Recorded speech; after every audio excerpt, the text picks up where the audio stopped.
Hello, good evening. Hello, am I audible? Yes, madam. Okay. Can we start now?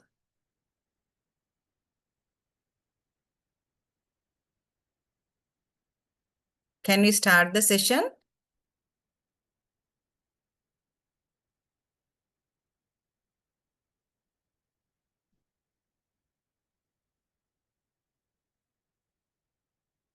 Okay, let's start. So this is hello. Oh, Kalhari. Tapoddak inadiki.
Hello, good evening. Now we can start the session. So, may I know, is there a course coordinator for this session, for this lecture? This, who is the course coordinator? Course coordinator කෙනෙක් ඉන්නවද මේ subject එකට? කවුරු හරි කෙනෙක් course coordinator විදියට එනවද? ඉන්නවද කවුරු හරි?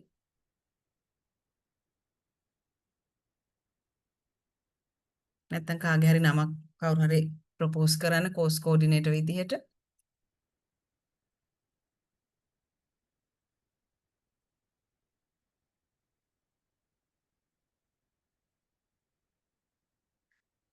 Okay, you can discuss and let me know the name of the course coordinator, and please give me course coordinator's contact number. Then I can contact that person, and if I want to know something with regard to your feedback, so I can collect it from that course coordinator. Okay, we can start the session. So in your first session, I have explained what is taxation, uh, and these things, that means characteristics of the taxation, objectives of the taxation. So I have explained everything. So what these are the taxes administered by the Commissioner General of Inland Revenue. After that, we started income tax. So now we have Income Tax Act number 24 of 2017.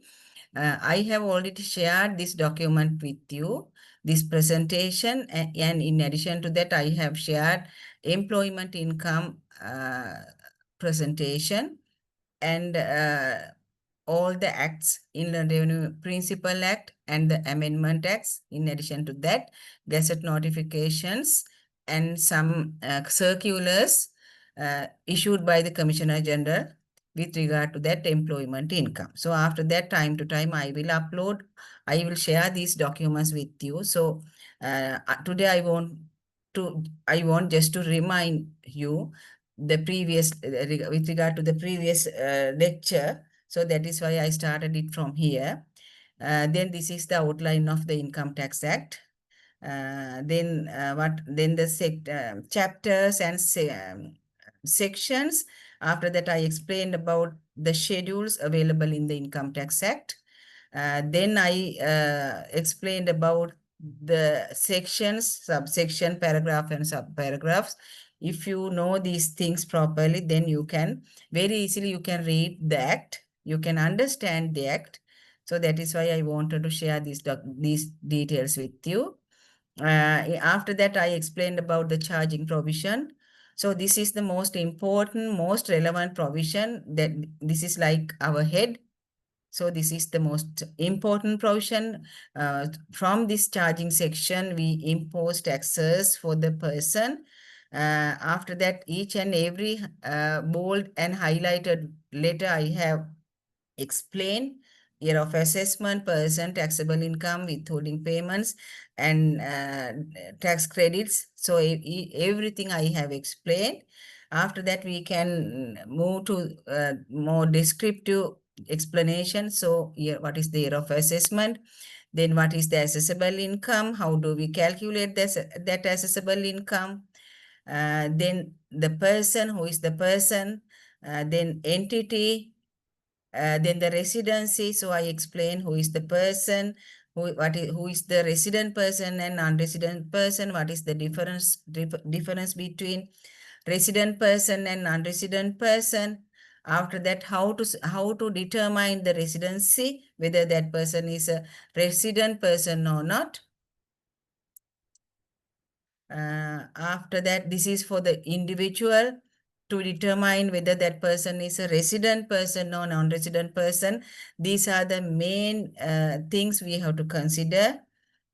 After that, reside rule, I explained reside rule. Then the practical exercise also I have given you. Then the partnership residency, trust. How do we determine whether partnership or trust or a company's residency? Finally, I explained about the sources of income. So sources of income is the beginning of the way to towards the taxable income. So that is why I explained about the sources of income.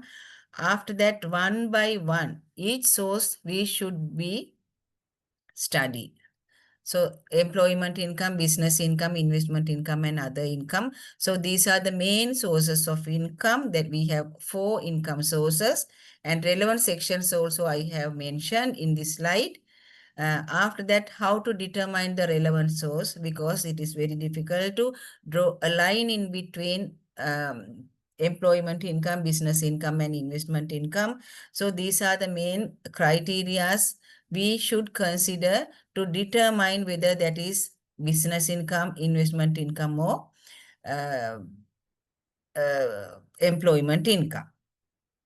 So you can read these things very carefully. Then you can understand how to determine the relevant source for the calculation of taxable income. So I have explained all these things. Then the method of accounting. So I think I have done this slide also. Then the method of accounting. So method of accounting means how do we treat some income with regard to that respective source. That means if we are calculating a person's or an individual's employment income, at that time we have to consider it on a cash basis. Basis means when we are receiving some income with regard to that employment, then the time we receive that cash, that amount we consider for the taxation. For an example, if we receive a bonus for the year 2023 in 2025 September, so that means we have to consider the September date as the receipt of that income. So that is the cash basis. අපිට අද හැදුනා හම්බ වුණා නම් අද දවසේ තියෙන tax law එකට තමයි අපි employment income එක calculate කරන්නේ, or either it is employment income or investment income if we are considering an individual. So I think you know who is the individual, who is the person, and what is the entity. So if that income is a business income, for an individual or an entity, business income will be considered for accrual basis. That means whether we have received cash or not, the accrual basis is the concept. So we have to calculate taxable income based on that accrual basis if we are calculating business source. If it is an investment or employment source for an individual, cash basis should be considered. And if it is a business income, accrual basis should be considered. So this is the summary of the presentation, the introduction presentation. That means, first of all, we have to categorize our income into relevant source. First of all, we should have one basket. We should put all our income into that basket. After that, we have to segregate that income into the relevant basket. We have 4 baskets: employment, business, investment, or other.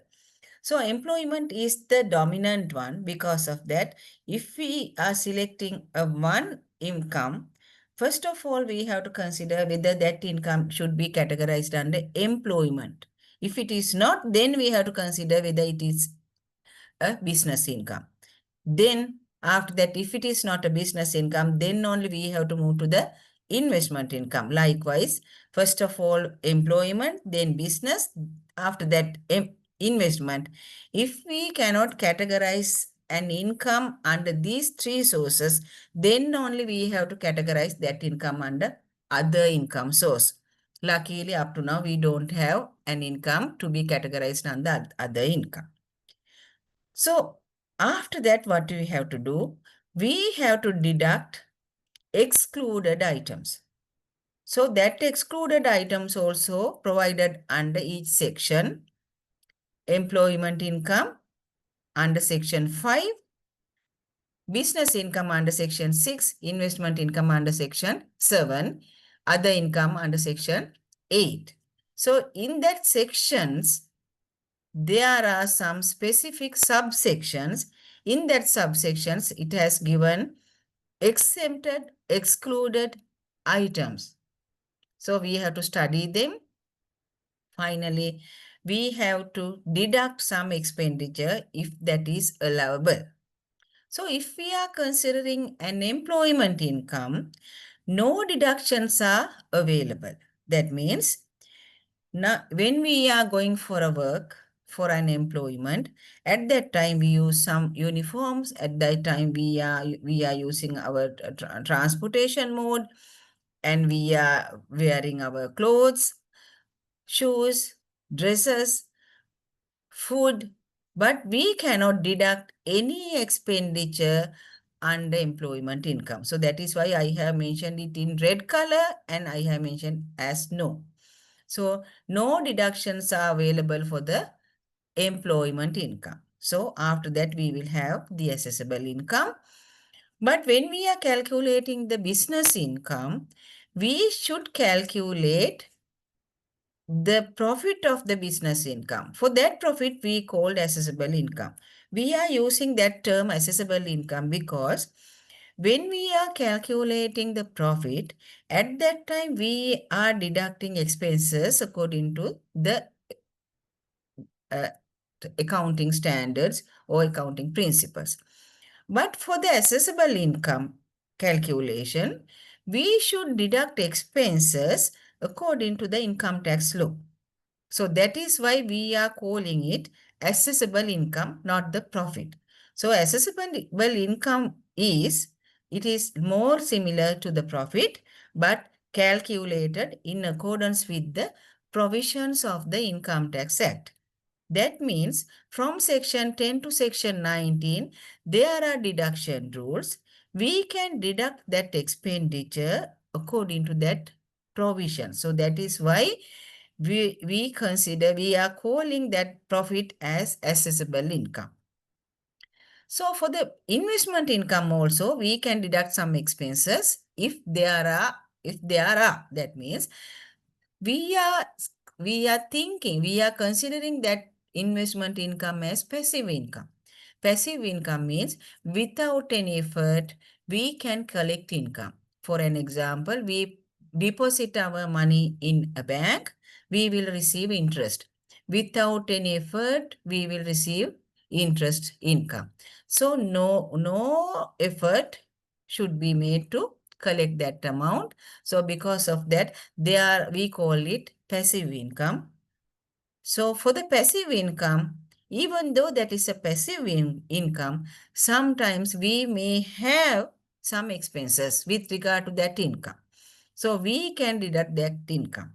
So this expenditure means any expenditure that incurred in respect of the production of that income. That means here we can deduct only the expenses under section 10 to section 19, the expenses incurred in the production of this business income or in the production of this investment income. So that expenditure can be deducted when we are calculating the assessable income. So up to when we are calculating the assessable income, the deductions are available if that deduction is incurred in respect of the production of the same income. So we call them allowable expenses for the calculation of assessable income.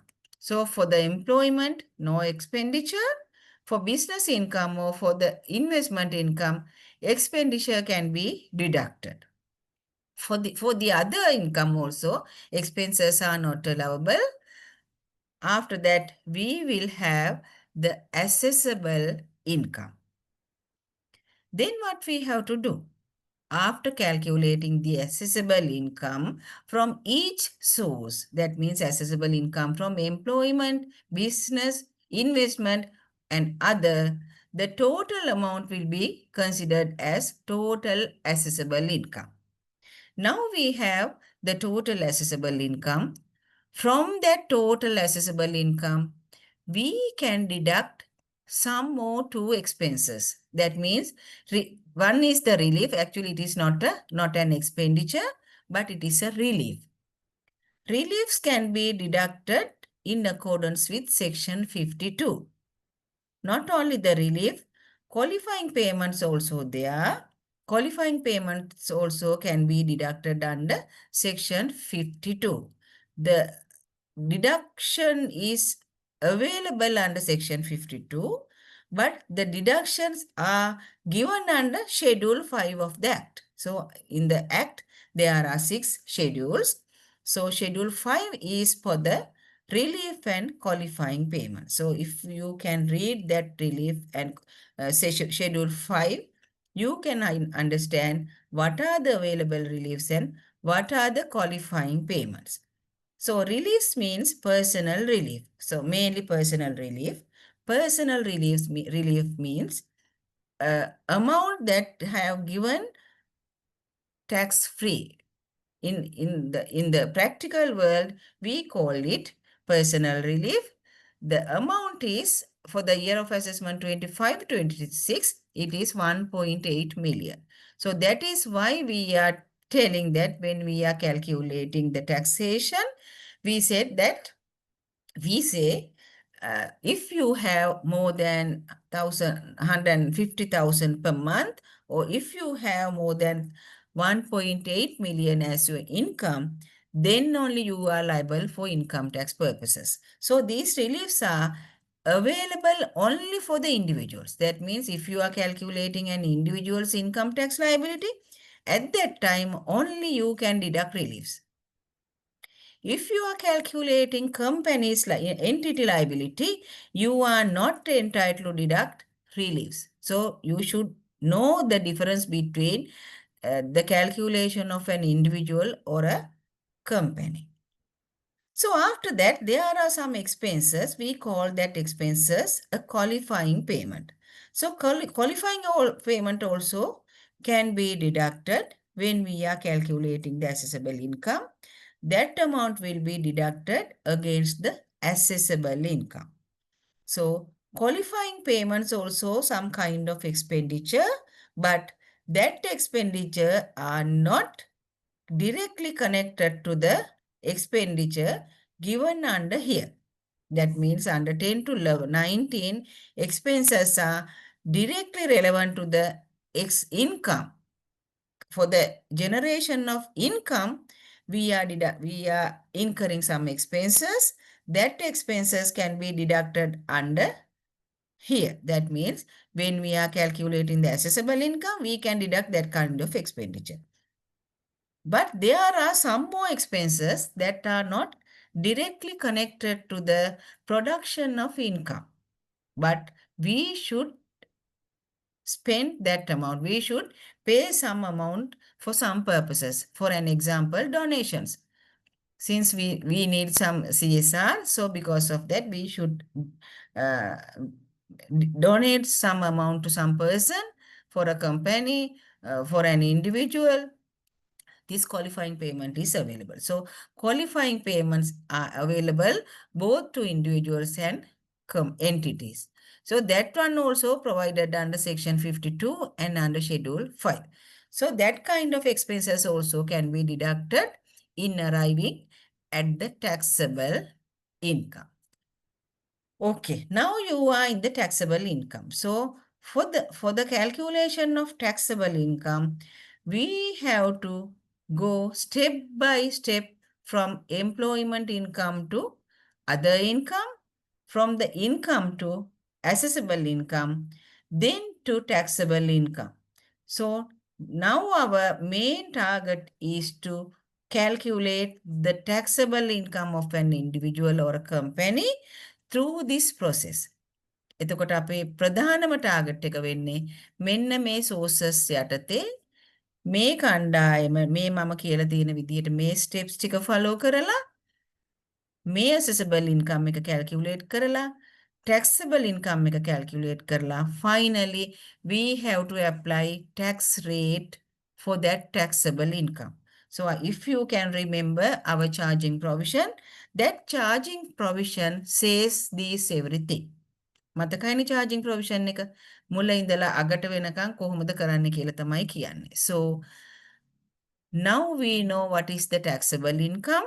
What we have to do is we have to apply relevant tax rate for the calculation of payable tax.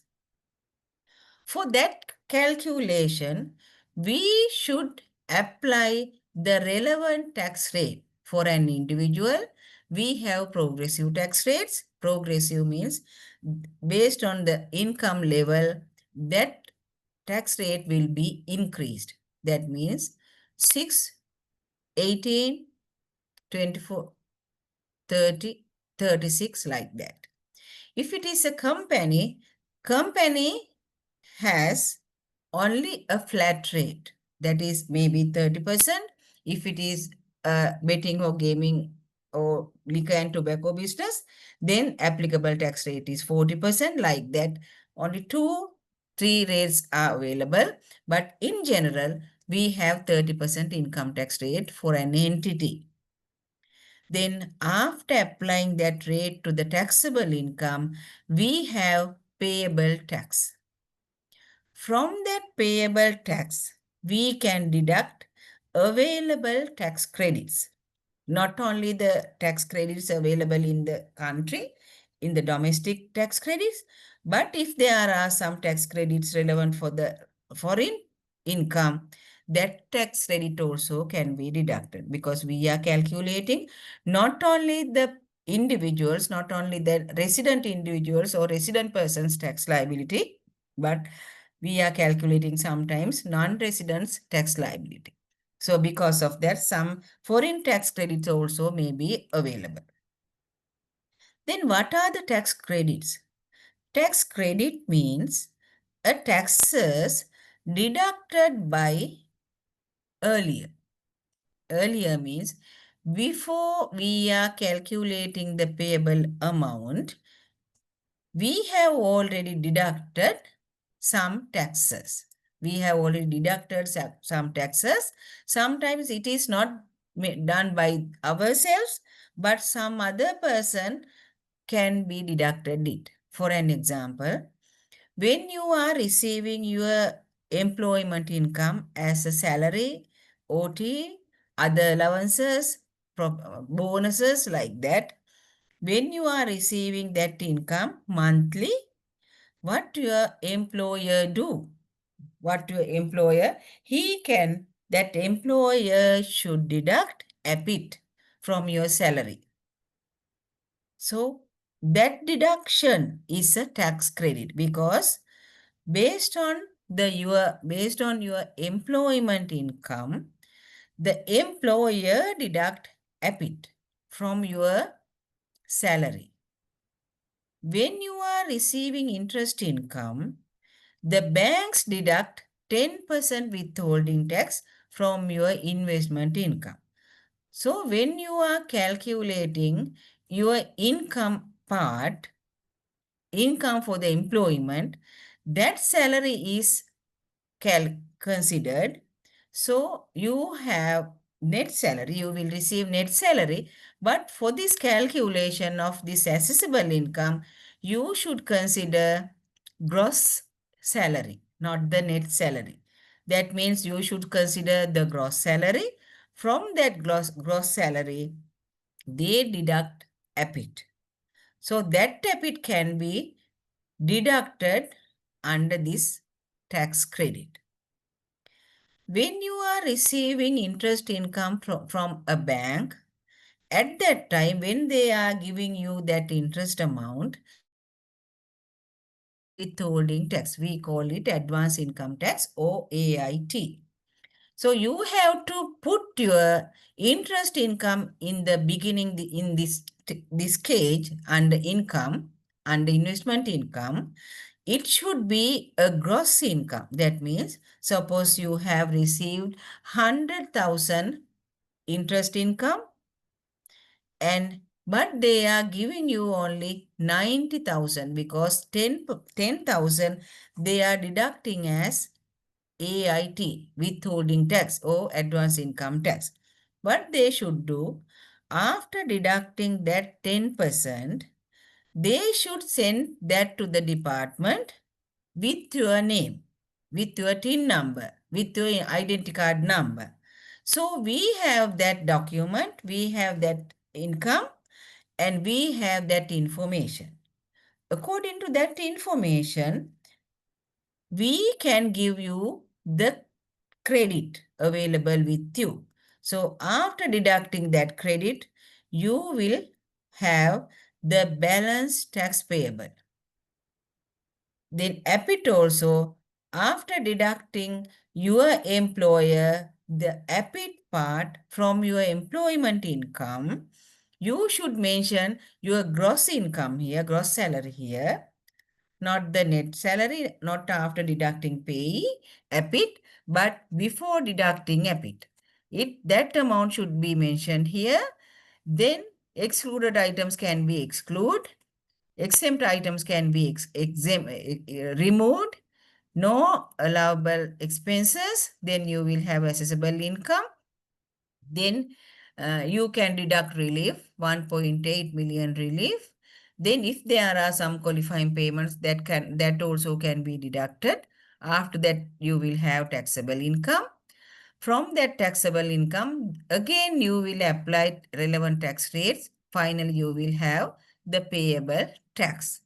From that payable tax, you can deduct APIT part that was deducted by the employer when they are giving salary or employment income to you. So now I think you can understand APIT or pay or withholding tax is not a separate tax. It is like an advance income tax. So it is like an advance. It is like an advance payment of income tax. So it is paid by the deducted person. That means we call them withholding agent. So when we are receiving some amount from another person, that another person deduct that income tax on behalf of us. So after deducting that amount, they give us the net amount. But when we are calculating the tax liability, we should consider the gross amount. Finally, we can deduct that deducted APIT or AIT or withholding tax as a tax credit. Then we will have balance tax payable, or sometimes it will be a refund. Maybe a refund or a payable amount. If it is a payable amount, we should pay that payable amount to the department. If it is a refund, that amount will be refunded by the department. So this is the summary of our tax calculation. I think you can understand how we should calculate income tax liability, whether this can be an individual or an entity. Okay. If you have any question with regard to this calculation, you can ask. If you don't have a question, then we can move to the next session, that is employment income. හරි ප්‍රශ්න මොන හරි තියෙනවා නම් අහන්න පුළුවන්.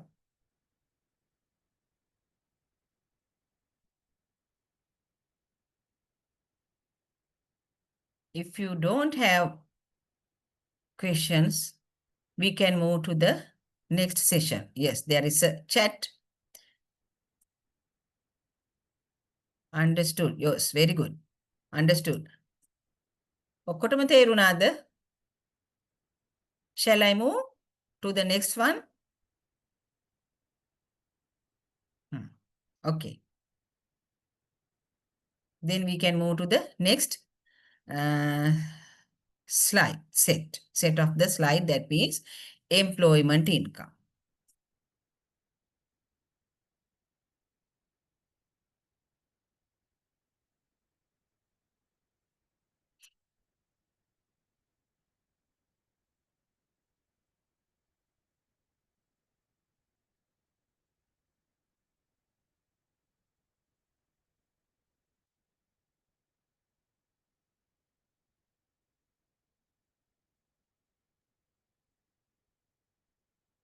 Yes.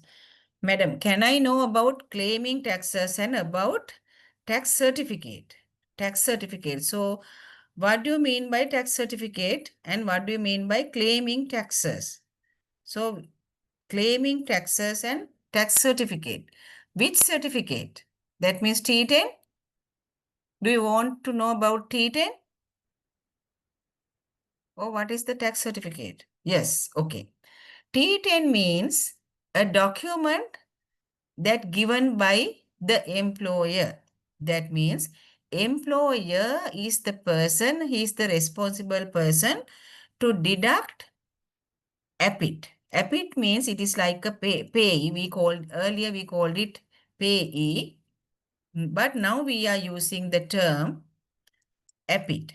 So when we are receiving our employment income, they are the responsible person to deduct APIT on behalf of us. And after that, they should send that deducted amount to the department with the identification of yourself. That means your TIN number, your NIC number should be mentioned in the document that they are sent to the department. Then only we can give you the credit. You can request that credit, but if it is not available in the document under your employer, because employer should give the return mentioning all deducted amounts with your TIN number and NIC number. Then we can reconcile employer's details and your return. You should request that amount and it should be available in the schedule of the employer. Then very easily we can give you the credit. If that employer has not submitted their return, at that time you can request your claims after providing some confirmation, some certificate. Then when employer, after deducted by the employer with a bit from your salary, they should give you a deducted document. In that document, they should mention for which period they are deducting, what is the amount they considered for that tax deduction, and what is the deducted amount. That document is the T10 form. You can request that T10 form from your employer. They should give it to you. Once a year, they will give it to you because our taxable period is from April to next year, March. So after March 31st, they should give that tax deducted form or T10 form to you. Based on the details available in that T10 form, you can fill your income tax return because you don't know what are the amounts considered for the deduction of employment income. So because of that, you can use that document to fill your income tax return. In the return, there is a special place to mention employment income.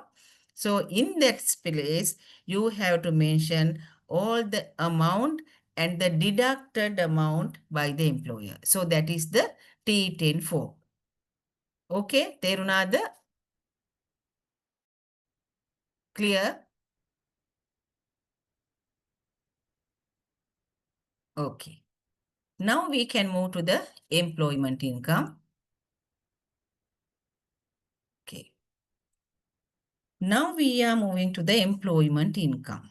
I think you can see my presentation for employment income.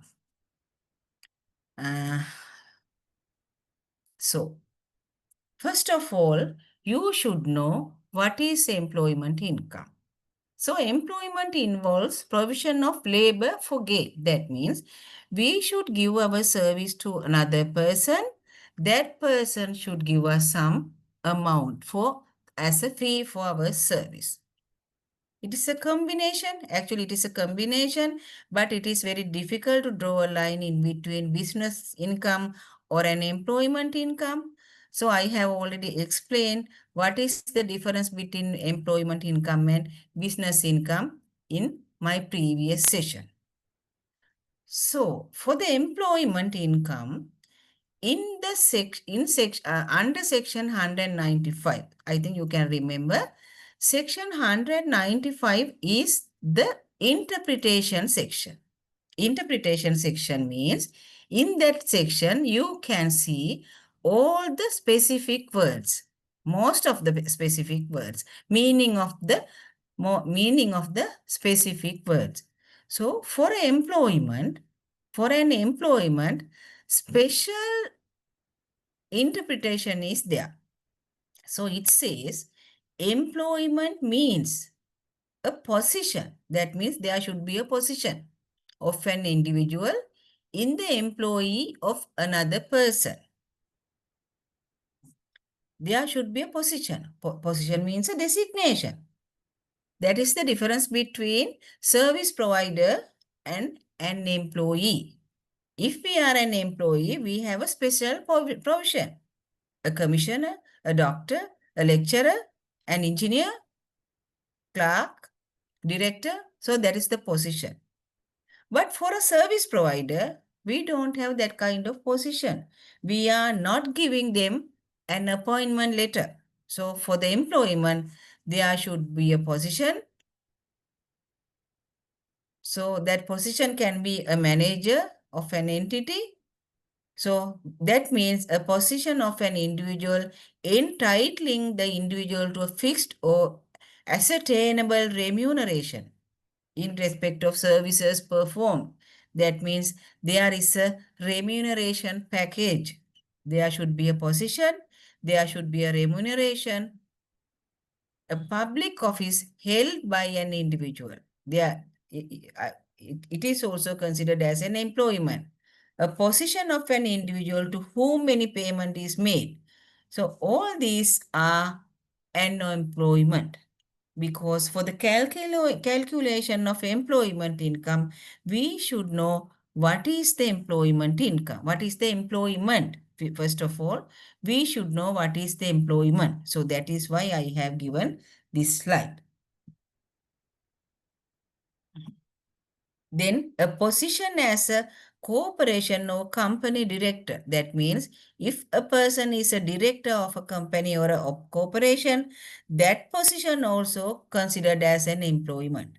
එතකොට අපිට අපි කොතන හරි තැනක වැඩ කරනකොට අපිට position එකක් තියෙනවා, තනතුරක් තියෙනවා, අන්න එතන එම්ප්ලොයිමන්ට් එකක් තියෙනවා. But here you can see that term means මේ ටික අනිවාර්යෙන් මේක ඇතුළත් වෙන්න ඕනේ. මෙතනින් එහාට මොකද හිතන්න එපා. But it says includes a past, present or prospective employment. It can be either past employment or a present employment, or sometimes it can be a future employment. හරි විහිළුවක් නේද? Future employment. What is the meaning of prospective? Okay, we can discuss it later. Past. Tell me one of the past employment. මොකද්ද past employment එකකට තියෙන හොඳම example එක? අපි අතීතයේදී කාට හරි සර්විස් එකක් දුන්නා. දැන් අපිට ඒ වෙනුවට ලැබෙනවා ඉන්කම් එකක්. මොකක්ද අපි ඒකට කියන්නේ? Now we are not working. Earlier we were there as an employee. So now we are receiving income. අපිට දැන් pension හම්බ වෙනවා. අපිට කියන්න පුළුවන් නේද ආ pension එක හම්බ වෙන්නේ දැන්නේ මම දැන් employee නෙවෙයිනේ. මම දැන් රස්සාව කරන්නේ නැහනේ කියන්න බෑ. Why? අපි අතීතයේ in the past we worked there. But now we are receiving an income. Sometimes we work there for last 2 years. There was some salary not yet paid. Now we are receiving that salary. Now we can receive some bonus with regard to the previous period when we were there. අපි ඉස්සර හිටියා, අපි ඉස්සර රස්සාව කරා. ඒ කාලේ ලැබිච්ච නැති දෙයක් දැන් අද ලැබෙනවා. අද ලැබෙනකොට කියන්න පුළුවන් මට හම්බ වෙනවද? මම ඒක එම්ප්ලොයි නෙවෙයිනේ දැන් කියලා. No, we can't say. Why? It includes past, present and prospective employment. So suppose we are going to work somewhere in future. But now they are willing to give us something with regard to that future employment. That is also a part of the employment. එහෙම වෙන්න පුළුවන්. අපි තාම රස්සාවට ගිහිල්ලවත් නැහැ. අපි රස්සාවකට යන්න හිතාගෙන ඉන්නවා තව මාස කීපයකින් ලබන අවුරුද්දේ හරි. හැබැයි ඒගොල්ලෝ අපිට කීයක් හරි දැන් දෙනවා. අපිව රිසර්ව් කරලා තියාගන්න ඊ රස්සාවට. අපි වාට මෙච්චරක් දෙන්න වෙන කොහෙවත් යන්න එපා. අපි ළඟට එන්න කියලා. So that is a prospective. So if we receive that kind of income, it is also in respect of this employment. So that means if we are receiving some income in respect of this employment, that kind of income should be categorized under employment income. Then a manager. There is a specific definition for the term manager. Manager in relation to an entity, because managers are there in an entity, means a counselor, director, manager, member, officer. So these are the specific wordings applicable for the manager. Then it says means, in addition to that, it includes working partner of a partnership. Sometimes there are some working partners in a partnership. That person will be considered as a manager and a trustee of a trust. A person treated as a manager of an entity by any law. Sometimes in some laws, they is considered as manager. A non-resident person with respect to a Sri Lankan permanent establishment owned by a person, that person also a manager. So now you know two words, you know two definition for two words. One is employment, the second one is manager. Then employee. We are employee. Employee means an individual engaged in employment. ඔන්න දැන් මෙතනට තමයි අපි යන්නේ. කවුද මේ employee කියන්නේ? Employee means engaged in employment. So for this purpose, we should know what is employment. ඒකයි මම අර කලින් මේ employment මොකක්ද කියන්නේ කියලා කිව්වේ. Then the employer. When employer making payment to employee with regard to this employment, that income should be categorized under employment income. That is why you should know who is employee, what is employment, and who is employer. Then employer means the person who engages or remunerates an employee in employment, or pays a pension or other remuneration to a former employee. So now I think you can understand who is the employer. So in the act, specifically mention who are the employer, which person we should consider as an employer for the purpose of employment. Okay. This is the table given in that. It says if it is a company or a body of person, the employer should be director, secretary general, secretary, manager, or this kind of people. If it is a trust, the trustee or trustees of the trust. If it is a non-resident person, the agent or attorney of such person in Sri Lanka, he is the employer.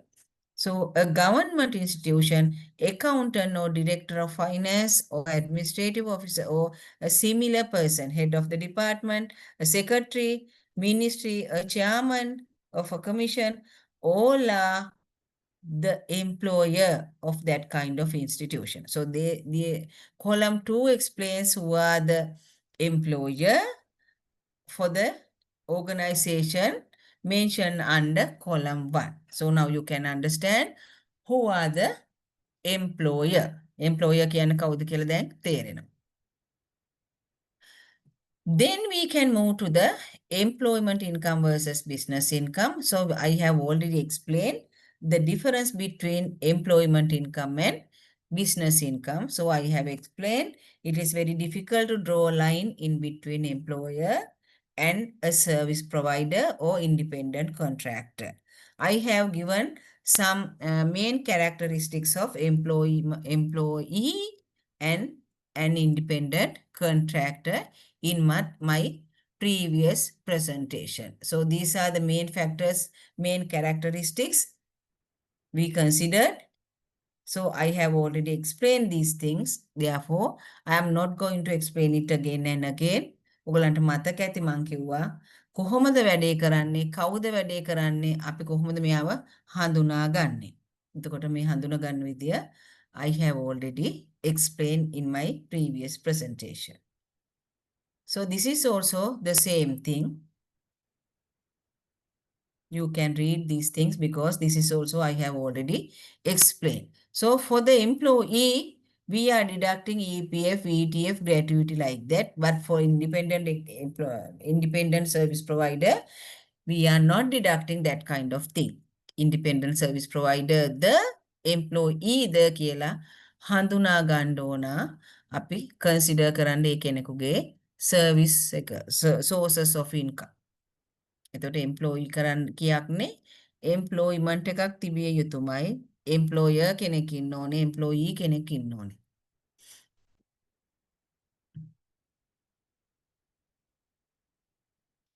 So I have explained this one also. This example also I have explained in my previous presentation. Now we can move to the gains and profits from employment under section 5(2). Prior to that, I want to show you the act. So let's remove, just we can move from this presentation to the act. So I'm going to show you the act. In the act, it says like this.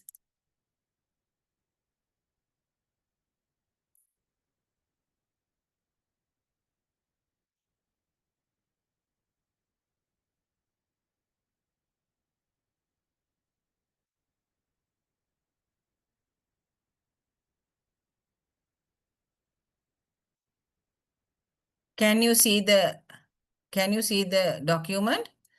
This is a consolidated version of the Income Tax Act. So what is the meaning of consolidated version? Can you see? Can you see the document?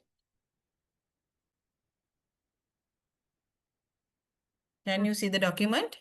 Okay, madam. Can? No, madam.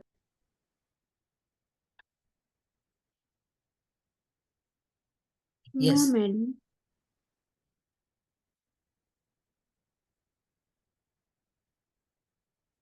No.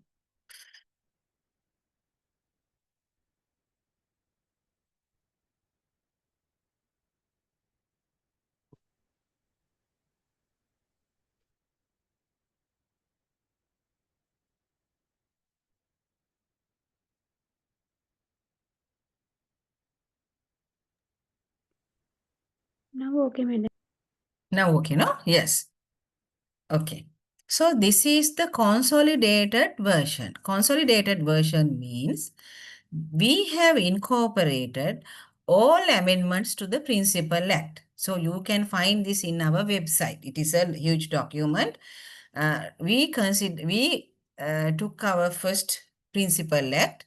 To that Principal Act, we have incorporated all the amendments. So you can see in different colors.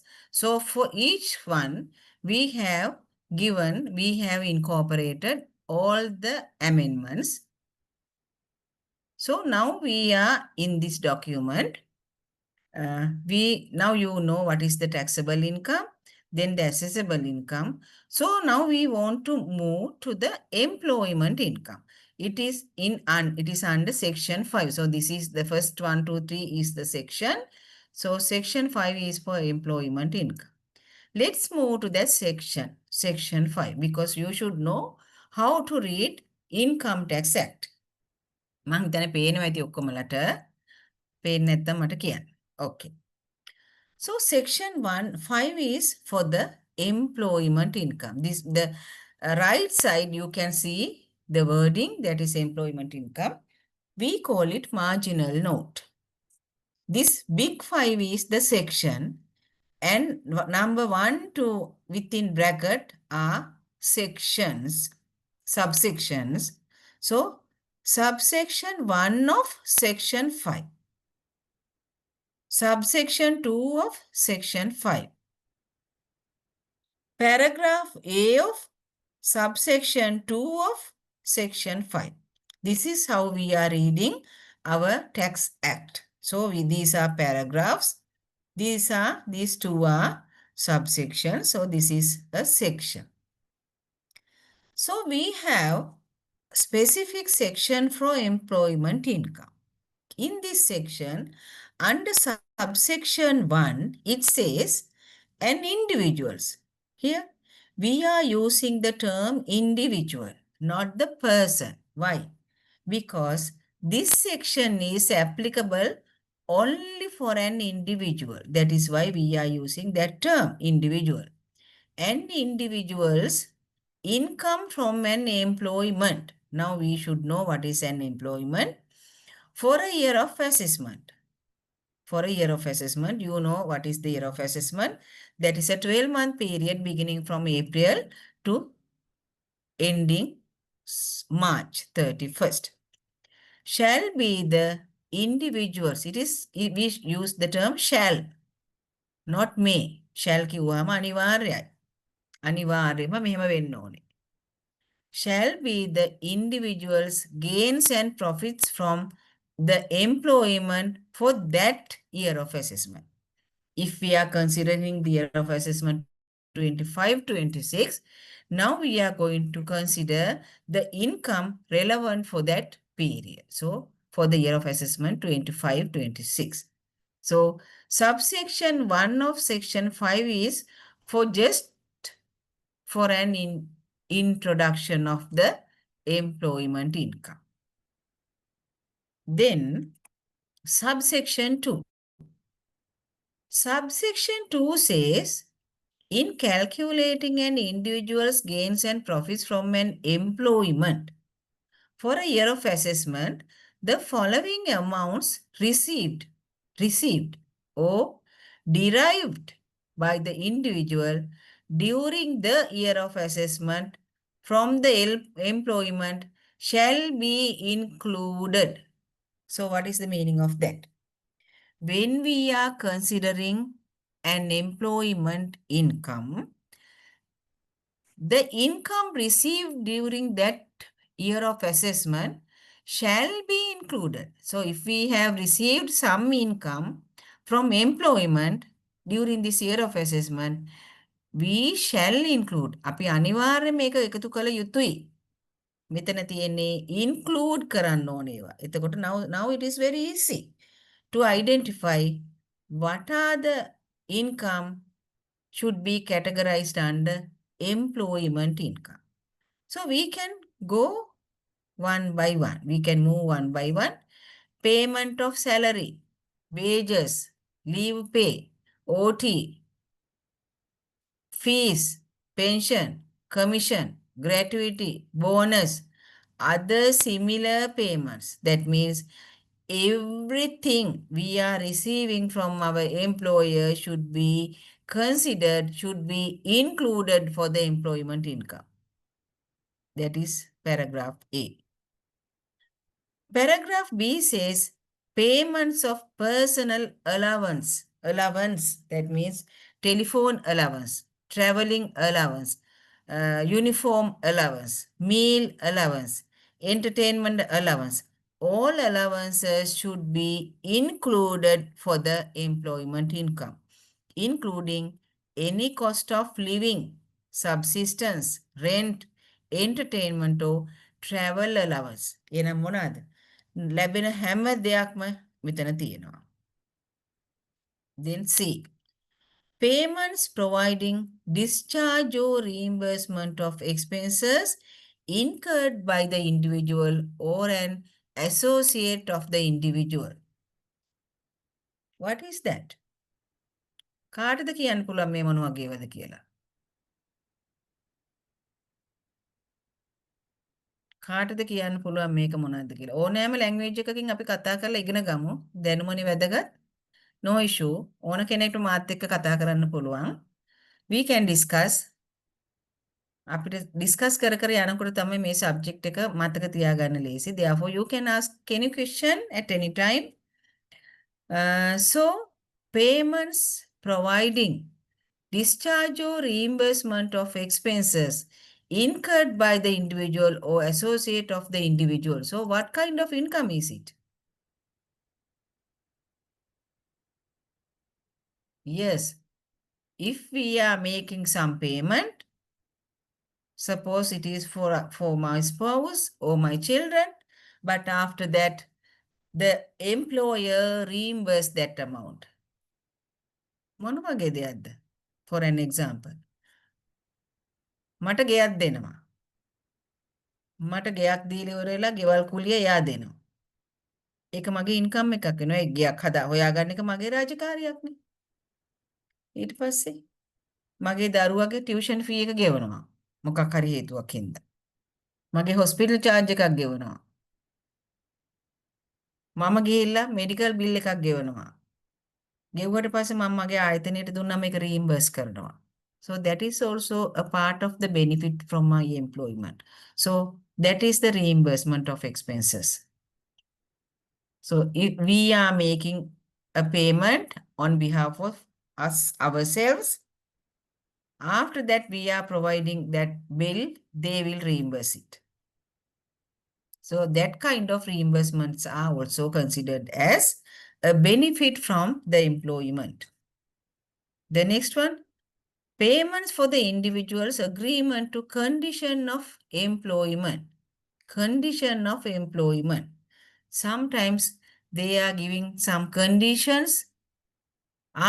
For that condition, they are making some payment. So that is a condition, agreement, or for a condition. If you are doing like this, we will give some money. So they are giving some money for that condition. It is a part of the income, part of the employment income. Payments for redundancy or loss or termination of employment. හරිම අසාධාරණයි නේද? රස්සාව නැති වෙනවා. ඒ වෙනුවට payment එකක් කරනවා. ඒකත් මෙතනට include කරන්න කියනවා. Here should be included. Subject to paragraph F of subsection 3. Oh, we have given another subsection. So subject to that subsection, retirement contributions made to a retirement fund on behalf of the employee and retirement payments received in respect of the employment. So that means retirement contributions made to a fund. That means we have retirement funds. It is not directly paid to us. There is a fund. So sometimes employer made some contributions to the retirement fund on behalf of us. That amount should be considered as our income, and employee and retirement payments received in respect of the employment. එතකොට මොනවාද මේ pension? pension එකක් අපිට හම්බෙනවා නම් ඒකත් employment income එකේ part එකක් කියනවා. The next one, payments or transfers to another person for the benefit of the individual or an associate person of the individual. So not only through the individual, but associate person of the individual. Who are the associate person of the individual? Associate person, husband, wife, children, parents, all are associate persons of that individual. So they are making payments or transfers to something, some benefit. Since I am an employee of that organization. For an example, my son got through the examination. They are giving some present, prize, some benefit to my son. They are giving it since I am an employee of that organization. So my son received it because I am an employee of that organization. So because of that amount also should be considered as my employment income. Then the fair market value of benefits received or derived by virtue of the employment. That means fair market value of benefits. That means sometimes we are receiving lot of things, but that is not in cash. For we are receiving a vehicle for travel purpose. We are receiving a house. It is not in cash, but it is also a benefit. So we call it a benefit. If we are receiving a benefit like that, fair market value of that benefit should be considered as our employment income. Then a gift. If we are receiving a gift from my employment, since I am an employee of that organization, then it is a gift from my employer. So it should be included under my employment income. Then the share option. If my employer allowed some shares to me, and when I'm exercising that option at that time, I have to consider it under my employment income. Hari. These are the items we have to include under my employment income. Okay. මතක ඇතිනේ මම අර පෙන්නුව table එකක් සමරි කියලා. එතන අර පළවෙනිම line එකේ ඉන්කම් කියලා තියෙන්නේ මෙන්න මේ ඉන්කම් තමයි.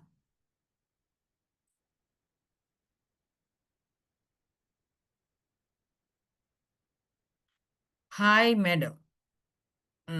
Is this document is available in LMS? I can't remember I shared this document or not. I will share it with you if I have not shared yet. And you can find this document in in our website. So in the website, you can see this document. If it is difficult to download, I will share it with you. හරි. දැන් තේරෙනවද මම මොකද්ද මේ කියන්නේ අපි මොන පාරේද යන්නේ කියලා. පළවෙනියෙන්ම අපිට හොඳ අන්ඩර්ස්ටෑන්ඩින් එකක් තියෙන්න ඕනේ. අපි මොකද්ද මේ ටැක්ස් කියලා කරන්නේ. ඒ මුල ඔළුවට හොඳට වැටුනොත් තමයි අපිට ටැක්සේෂන් ලේසි. නැත්තම් හැමෝම කියන්නේ ලෝකයේ තියෙන අප්‍රසන්නම සබ්ජෙක්ට් එක ටැක්ස් කියලා. ඉගෙන ගන්න අමාරුම සබ්ජෙක්ට් එක ටැක්ස් කියලා. එතකොට ඕගොල්ලෝ එහෙම හිතනවද? මම කියන ඒවා තේරෙනවද? identify understanding පහසුද? ඒ ගැන ඔයගොල්ලෝ මට කමෙන්ට් කරන්න. එතකොට මට තවදුරටත් මොනවද කරන්න කියලා කියන්න පුළුවන්. In addition to that, you should tell me whether I am too slow or whether I am too speed. ඒක කියන්න මට මම දන්නේ I don't know your knowledge of taxation. So because of that, I am starting from the very basic level. From the bottom. මම පටන් ගන්නෙ පහළම එක්කෙනත් කිසිම කෙනෙක් ටැක්ස් දන්නේ නැහැ කියන තැන ඉඳලා. ඒතර ඔයගොල්ලෝ මට කතා කරලා that is why I asked about a class coordinator. If you have a class coordinator, tell your comments to him or her. If you don't have a class coordinator, please appoint one person as a class coordinator and please give me his or her telephone number, contact number, or convey your message to me through that class coordinator. මට ඒක ගොඩාක් වැදගත්. මොකද අපි දකින්නේ නැහනේ. අපි physically මේ ක්ලාස් එක කරනවා නම් I can ask, but we are in virtual session, therefore අපිට ඒක හරි අමාරුයිනේ කතා කරන්න. ඒ හින්දා ඔයගොල්ලෝ මට කියන්න මේක අපි කොහොමද කරන්න ඕනේ? ඔයගලන්ට මේ කියන ටික හොඳට තේරෙනවද? අපි තව ස්ලෝ වෙන්න ඕනේද? තව ස්පීඩ් කරන්න පුළුවන්ද? ඉක්මනට කරගෙන යමුද? ඔයගලන්ගේ දැනුම අනුව මට please share your feedback. It is very important.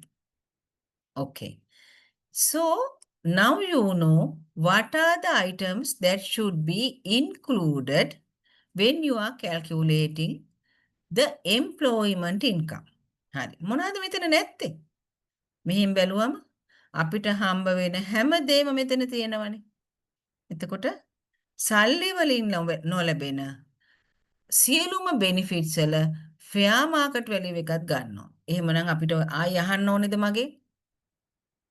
අපි pension එක ගන්නවද? මට මෙහෙම income එකක් ගන්නවා මේ හම්බ වෙනවා මෙහෙම එක ගන්නවද? නෑ නේද? Because each and every income we are receiving from our employer should be included. So that is the first step of calculating employment income. Then what should we do? After that, we should move to subsection 3. Subsection 3 says to exclude some income. In calculating an individual's gains and profits from an employment for a year of assessment, the following shall be excluded. That means, first of all, we collect every income in a basket. After that, we are removing one by one some excluded items. So what are the items that should be excluded? මොකද ඔයගොල්ලෝ කවුරුවත් මගෙන් ඇහුවේ නෑනේ. අනේ අම්මෝ රස්සාවක් නැති වුණත් හම්බෙන එක ටැක්ස් කරනවද? අනේ අපිට මොනවා හරි වුණත් හම්බෙන එක ටැක්ස් කරනවද කියලා කවුරුත් ඇහුවේ නෑ. මොකද ඔයගලන්ට තාම එච්චර එක කල්පනා වෙන්නේ නැතුව ඇති. නමුත් අපි in the first step we have to collect every income. Then what should we do? Now we are moving to subsection 3. Subsection 3 says the items that should be excluded. First one is exempt amounts and final withholding payments. If there are some exempt amounts, how can we find exempt amounts? Okay, tell me. How can we find? Where you can find exempt amounts?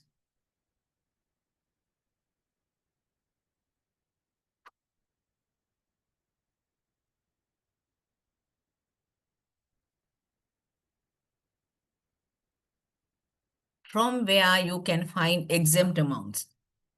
කොහෙන්ද හම්බ වෙන්නේ අපිට? කොහොමද අපි දන්නේ? දැන් මං කියනවනේ exempt amounts අයින් කරන්න කියලා.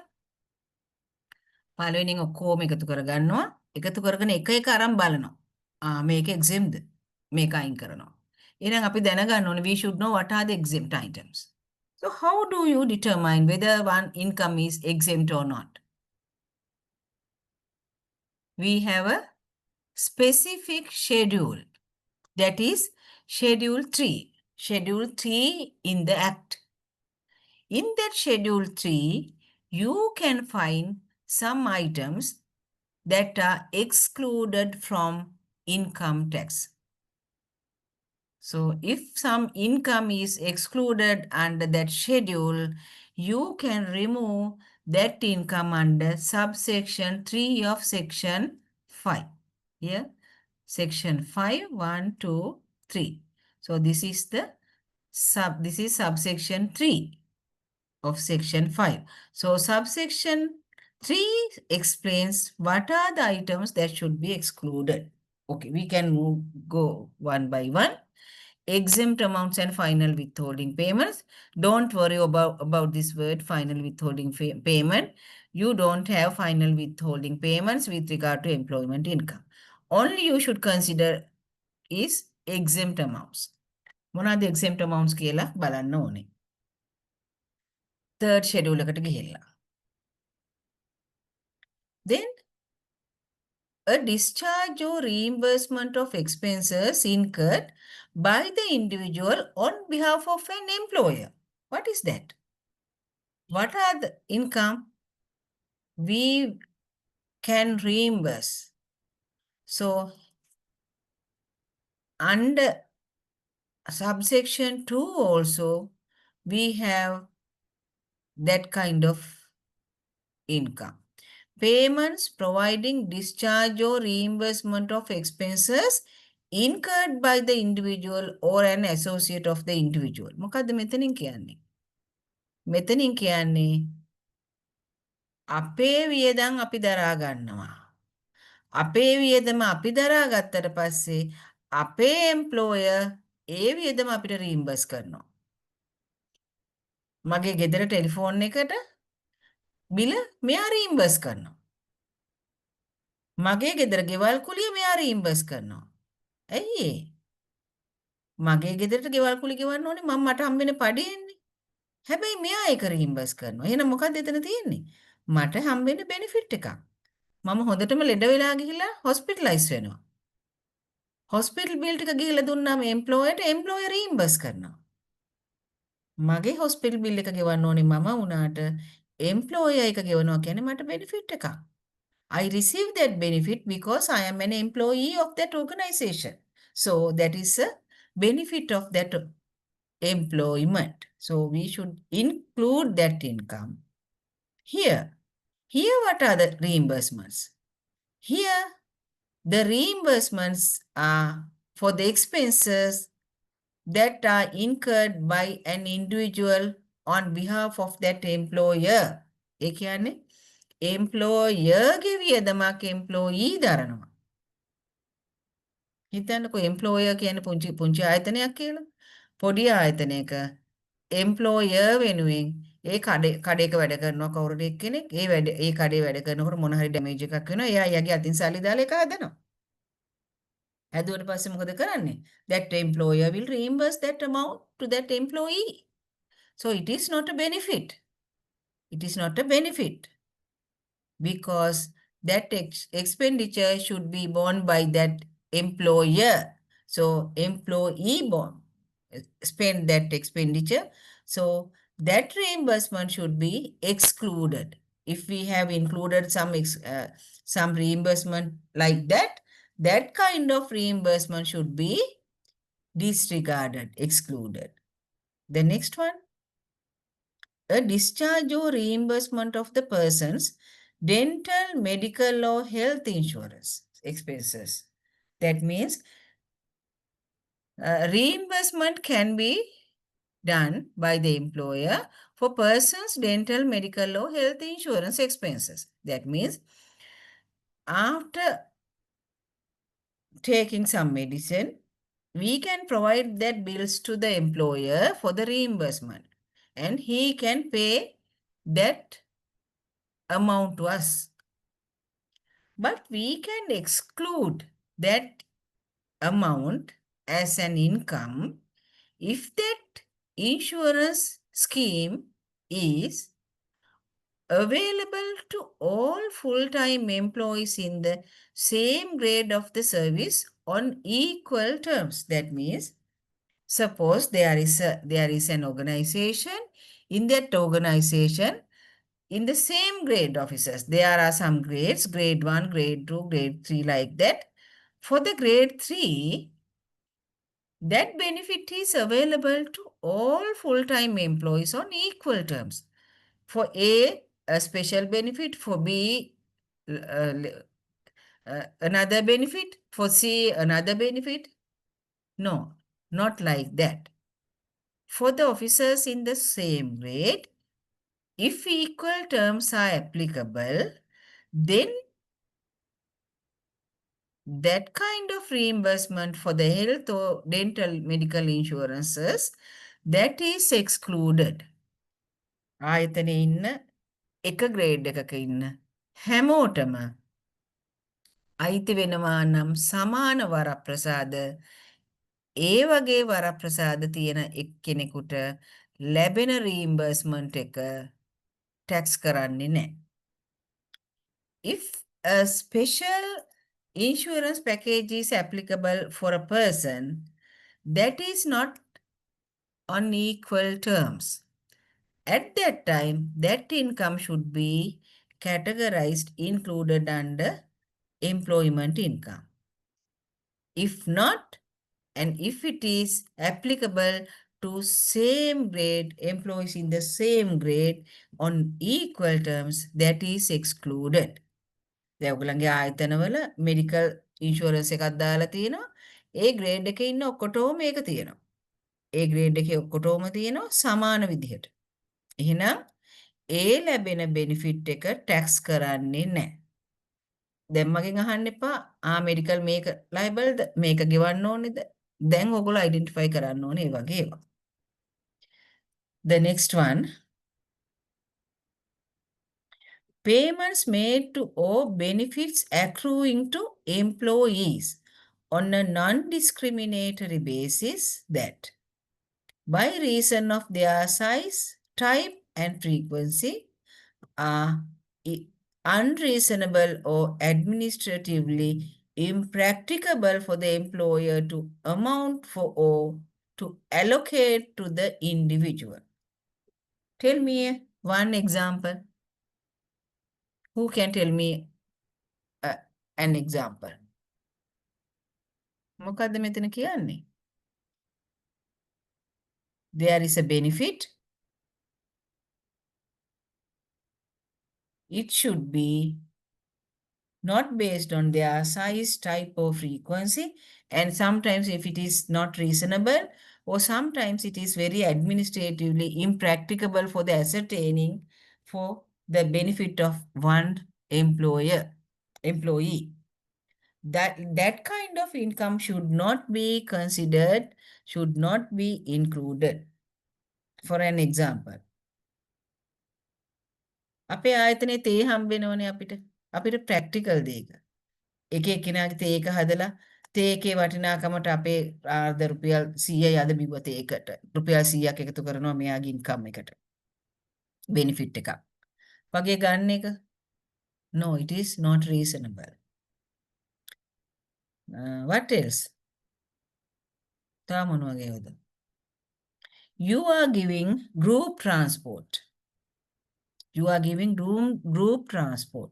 That is also a benefit. Because traveling and transport should be provided by yourself for your employment service, to provide the employment service. You should provide yourself. You should අපි අපේ දේ කරගන්න ඕනේ. අපි යන වාහනේ අපි හොයා ගන්න ඕනේ. But sometimes our organization give us that benefit. They are giving us a group transportation. Can we ascertain one employee's benefit for that group transportation?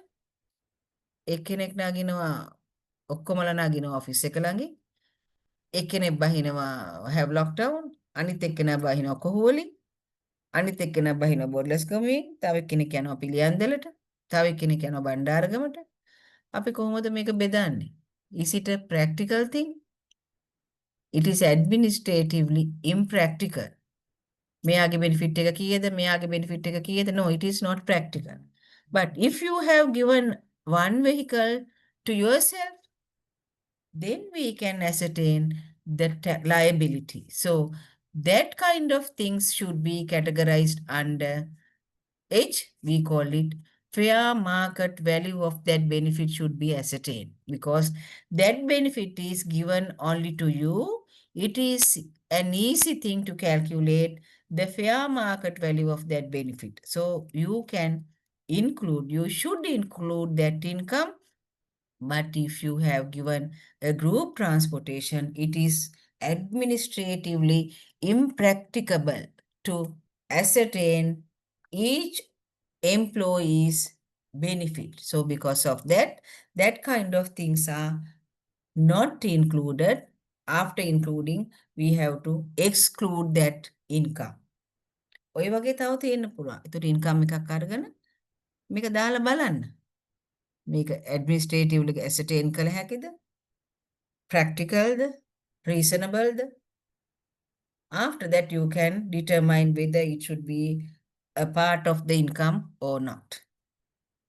Then, the value of a right or option to acquire shares at the time granted to an employee under an employee share scheme referred to in paragraph J of subsection 2. That means under subsection 2J, it says the market value of shares at the time of allotment under the employee share scheme.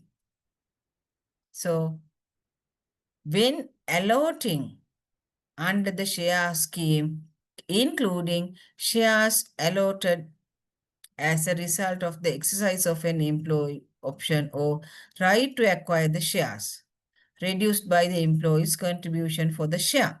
So it is a thing that if we have given a share option facility, at the time of giving that option, here, the value of right or option to acquire shares at the time granted to an employee under the employee share scheme. මොකද්ද මේකෙන් කියන්නේ? අපිට share option එකක් දෙනවා. මට කියනවා මම ඔයාට මේ share එක මේ ගානට දෙනවා. දෙන අවස්ථාව එකක්. මම ඒක ඒ වෙලේ ගන්නෑ. මම ටික දවසක් ගිහිල්ලා option එක ගන්නවා, acquire කරනවා. At that time, we have to consider it under income.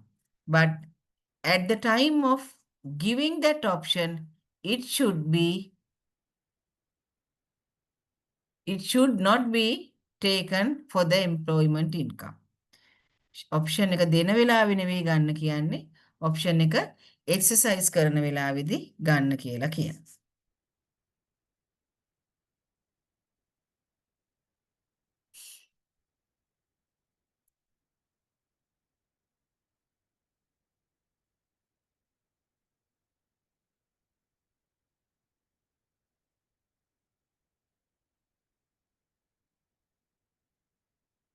Ma'am, why staff welfare add back to corporate tax calculation and need to add personal tax calculation of employees?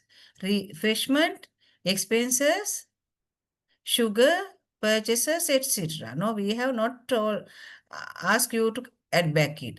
Under staff welfare, if you are providing tea, so it should not be added back because it is impractical to ascertain each one's tax liability. In the normal course, we say if we are giving some welfare, if that benefit is calculated under employee's income tax liability, then only we can give that expenditure under company. ඒ කියන්නේ company එකේ වියදමක් විදිහට අඩු කරන්න දෙන්නේ ඒ දරන වියදම personal tax එකට ඒ වියදම ලබන්නා personal tax එකට ඒක පෙන්නවා නම් විතරයි කියනවා. That is why we are checking whether that income is categorized under personal tax or not. So, you are not considering that under personal tax, මං ඒකයි කිව්වේ. මේ තේ එකක් දෙන එක. අපිට පුළුවන් ද පුද්ගලයාගේ එක වෙන් කරලා මෙයාට තේ මෙච්චර දුන්නා කියලා කැල්කියුලේට් කරලා ඉන්කම් එකට ගන්න. ඒක practicalද? It is not practical. It is not reasonable. So, you are not taking it under personal income tax of an individual because it is not impractical, not practical. එහෙම නැතිව ප්‍රැක්ටිකල් වෙලා නොගෙන හිටියා නම් මේ ඩිස්අලව් කරන එක හරි. එහෙම නැත්නම් මේ තේ බොන්නවා කියන ඒවා වගේ දේවල් ඉන්කම් ටැක්ස් වලින් අඩු කරන්න ඒක අඩු කරන්න කියලා කියන්නේ. මම දන්නේ එහෙම කිව්වද කියලා. It is not practical. Then the next one, subject to conditions as may be specified by the Commissioner General, contributions made by an employer to an employee's account with the pension, provident, gratuity, savings fund or savings society approved by the Commissioner General. That means subject to condition. That means there are some conditions. Here contributions made by an employer to a fund. එතකොට මෙන්න මේක හොඳට තේරුම් ගන්න. අපි pension එකක් දෙන්නේ, we are not giving a pension directly at the time of making that payment. That means we are first of all, we are contributing to a pension fund. So from the beginning of from the recruitment of that employment, they are contributing some amount to the contribution fund, that the pension fund. After some period, after taking pension, they will pay pension from that fund. එහෙම නේද වෙන්නේ? අපි ආයතනයකට බැඳුණු දවසේ ඉඳලා අපේ පඩියෙන් කොටසක් කපලා සමහර වෙලාවට පෙන්ෂන් ෆන්ඩ් එකට යනවා. එතකොට අපෙන් කොටසක් යනවා එම්ප්ලොයී කොටසක් දාලා පෙන්ෂන් ෆන්ඩ් එක හදනවා. ඒතර මෙතන කතා කරන්නේ අන්නේ හදන කන්ට්‍රිබියුෂන් එක ගැන. ඊට පස්සේ මොකද වෙන්නේ?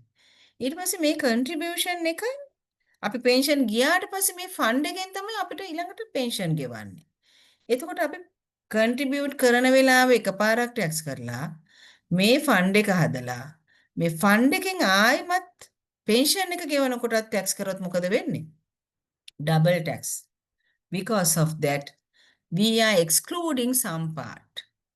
We can tax it at once, but several times we cannot tax. Double taxation should not be happen. So here we have to exclude some contributions made by an employer to an employee's account with the pension. So pension provident or gratuity fund. If that is a contribution at that time, that should be excluded. එතකොට මේවා කැලි වෙන් කරගන්න. First of all, we are contributing to a fund. So here we are considering employees part. මොකද employer part එක මෙතන සලකන්නේ නැහැ. ඒක අපි gross salary ගන්නකොට මේක අරගෙන ඉවරයි.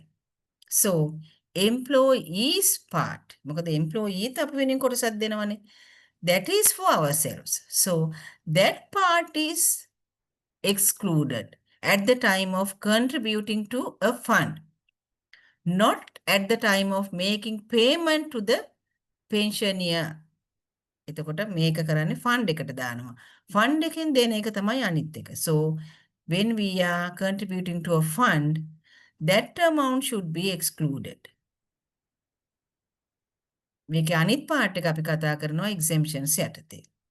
Then the next one, any retirement payment received at the time of retirement from employment subject to the condition that the respective retirement contributions have already been considered for income tax purposes and the employee has paid tax on such contributions in a previous year of assessment. එතකොට මෙන්න මේ වගේ contribution එක කරලා අපි payment එකක් කරන අවස්ථාවේදී exempt වෙනවා. එතකොට සමහර ඒවා තියෙනවා here that fund should be approved by the Commissioner General. If that contribution is made to a fund approved by the Commissioner General, at that time only this exclusion is applicable. There are some funds that are not approved by the Commissioner General. So the same rationale is there. If that fund is not approved by the Commissioner General, that also should be taxed only at once. Sometimes making a contribution to a fund, and after that contribution, from that contribution, payment will be made. So if that is not subject to, if that fund is not approved by the Commissioner General, then we will have another issue. So this last one is for the for funds that are not approved by the Commissioner General. So I have explained employment income under section 5. So section 5 is for the employment income. Section 5 subsection 1 is for the interpretation in introduction of the section. Section 2 is for the items that should be included. Subsection 3 is for the items that should be excluded. Under excluded, we should know what are the items that should be exempted. So I will just show you that schedule 3, but it is difficult to identify the exempt amounts in that schedule because it has not specifically mentioned whether that income is relevant for which source. So it is difficult, but when you are reading that subsection, schedule 3, when you are going through that document, then you can understand what are the items excluded under employment income. Here, this is the exempt schedule. It says, the following shall be exempt amounts derived by. So these exemptions are applicable for an institution. Exemptions can be considered under two parts. That is, A is for the items for the institutions. First part is for the exemptions for institutions. Then after that, from B to the end, there are a lot of exemptions. Here you can see lot of exemptions.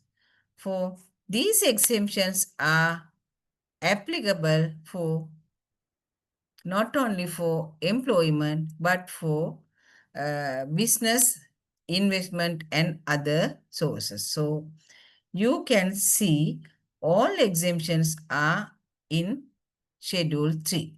So you have to specifically identify the relevant source. Therefore, you should read one by one to check whether that is exempt or not. What is this?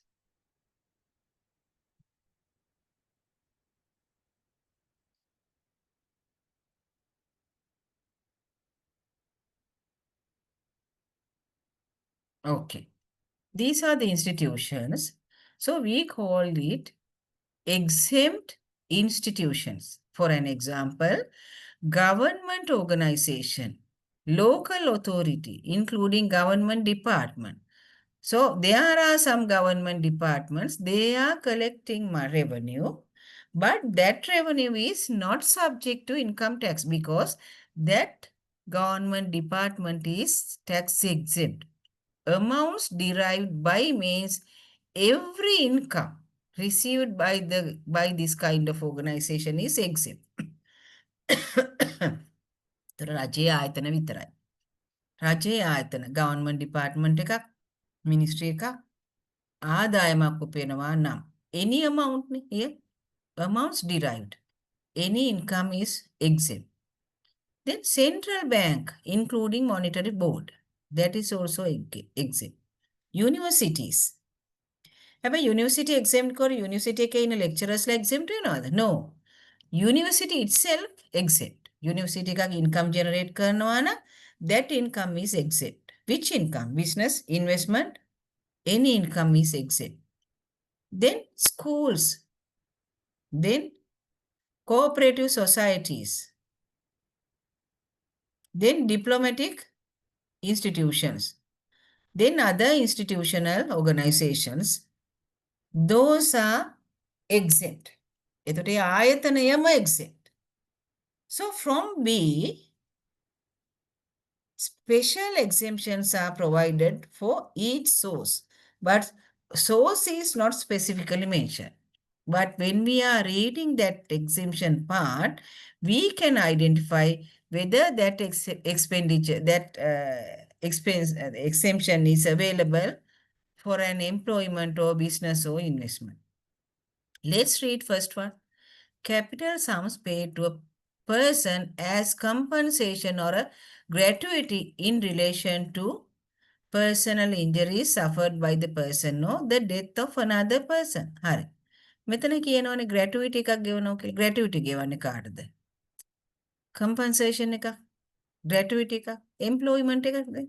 එහෙමනම් ඔන්න B කියන එක employment එකට exemption එකක් කියන්න පුළුවන්. The next one, the pension. Pension of a person paid by the government of Sri Lanka or department of the government of Sri Lanka. Then, now you know the government pension. So, to whom that pension applicable? For an employee. Therefore, C is also applicable, relevant for employment income. Then D, this is also for employment income. Here, employee at the time of retirement. So, when we are contributing by employer to the fund, At that time, that is excluded.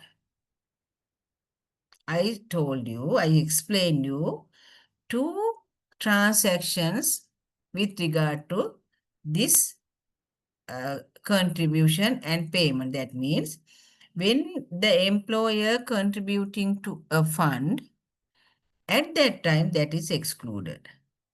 Then the next transaction is from the fund making the payment to pensioner.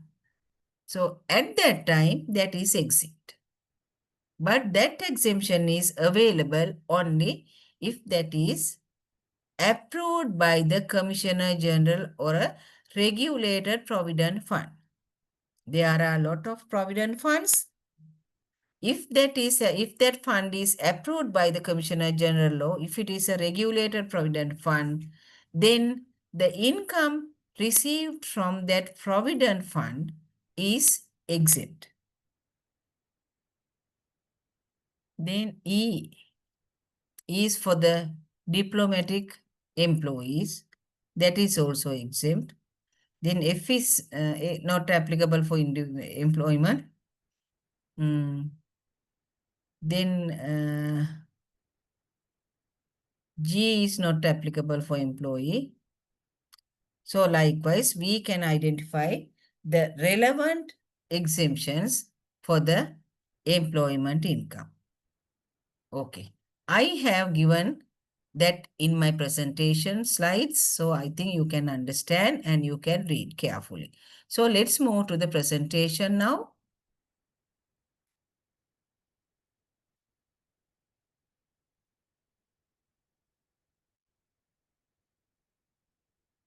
Yes, now we are in the presentation slide. Okay, so I have explained every gains and profits under section 5.2. මම ඔයගලන්ට slides වලින් කතා කරන්නේ නැතුව act එකෙන්ම පෙන්නුවේ. ඒක තියෙන විදිය පෙන්නන්න. Then it is for you it is easy to read and understand the provisions of the act. Then all these items are available in the act. Here I have given you an example. You can read it. This example is provided in the presentation slide. Then here also I have given you an example for compensation and loss of employment. Here I have given you an example. Mr. Saman currently works in a government institution in Kandy. He has been offered a position at the company in Colombo. So this is the condition. Here, මතකයි තියෙන්නේ මම අර කිව්වා condition එකකට එන්න යනවා නම් කියලා. ඒ condition එක ගැන තමයි මෙතන තියෙන්නේ. එයාට අපි කියනවා අපි වට මෙච්චර ගාණක් දෙන්න ඔය රස්සාවත් ඇරලා මං ගාවට එන්නකෝ කියලා කියන්නේ අන්න ඒ වගේ දේවල් තමයි මේ. Then the fair market value, I have to explain this one. For the associate persons, associate person is defined under section 196 of the Act. You can read it. Mainly associate means for an individual, father, mother, children, spouse, they are individuals, associates. Then I have explained everything. Discharge or reimbursement. For this discharge or reimbursement, we have already issued a public ruling because earlier we haven't had this kind of explanation.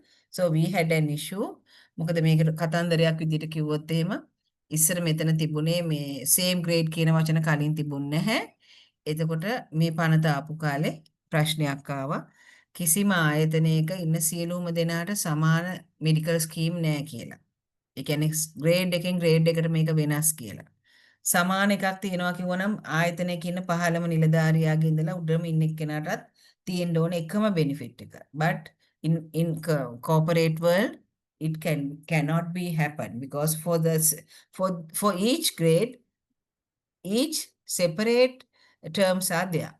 So because of that they requested to amend the act So after that, we amended the act and we have already issued a public ruling allowing discharge or reimbursement of the person's dental or medical expenses and discharge or reimbursement of the person's health insurance expenses subject to other conditions. So this is the public ruling.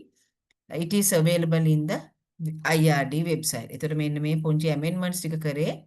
We have made that amendment for the applicable easiness of the applicability of this provision.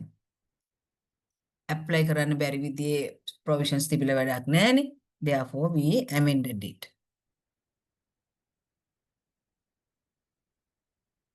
So I have explained this one. Then employee shares. So at the time of allotment, we do not consider it for the income. Allotment and the exercising of that allotment is two different things. We are giving option as an employer, but at the same time, you are not accepting it.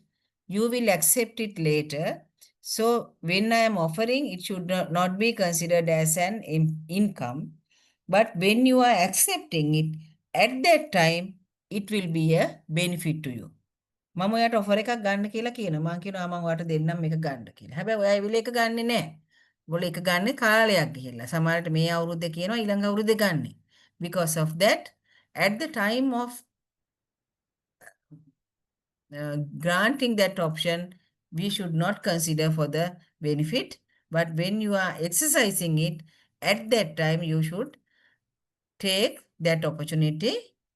එතකොට උදාහරණයක් විදිහට ගත්තොත් මම කියනවා මගේ කොටස් ටික ඔයාට ගන්න කියලා අඩු ගානකට. සාමාන්‍යයෙන් කොටසක මිල 10යි කියනවා මම කියන 5ට ගන්න කියනවා.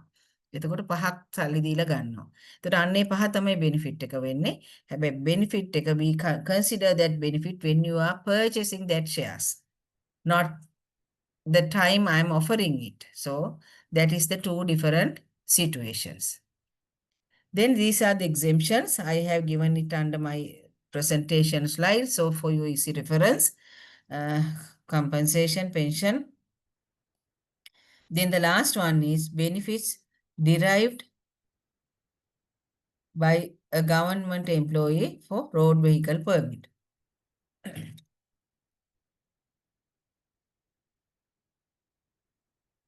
What is the road vehicle permit? For government officials, there is a vehicle permit. So that vehicle benefit permit is also a part of the benefit received from the employment. So it is also exempt.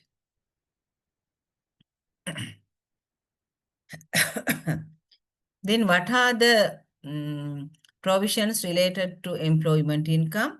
First one is no deductions shall be allowed to deduct. Deductions are not allowable. The basis of accounting is cash basis. So these are the main thing you have to consider when we are calculating assessable income from employment. So the next thing is the source rule. Source rule means what is the source? Source rule means the place we are receiving it. Actually, income, employment income can be categorized in several ways. That means we can give our employment within Sri Lanka, or sometimes we can give our employment via in Sri Lanka, but we will give service to a person in another country. So at that time, we should consider which place that we should consider as an employment. So for the source rule, payments received in respect of employment shall have a source in Sri Lanka. That means if we are receiving some payment and if we should consider it as our employment, that source should be in Sri Lanka. What is the source? To the extent derived in respect of employment in Sri Lanka, wherever paid. That means we are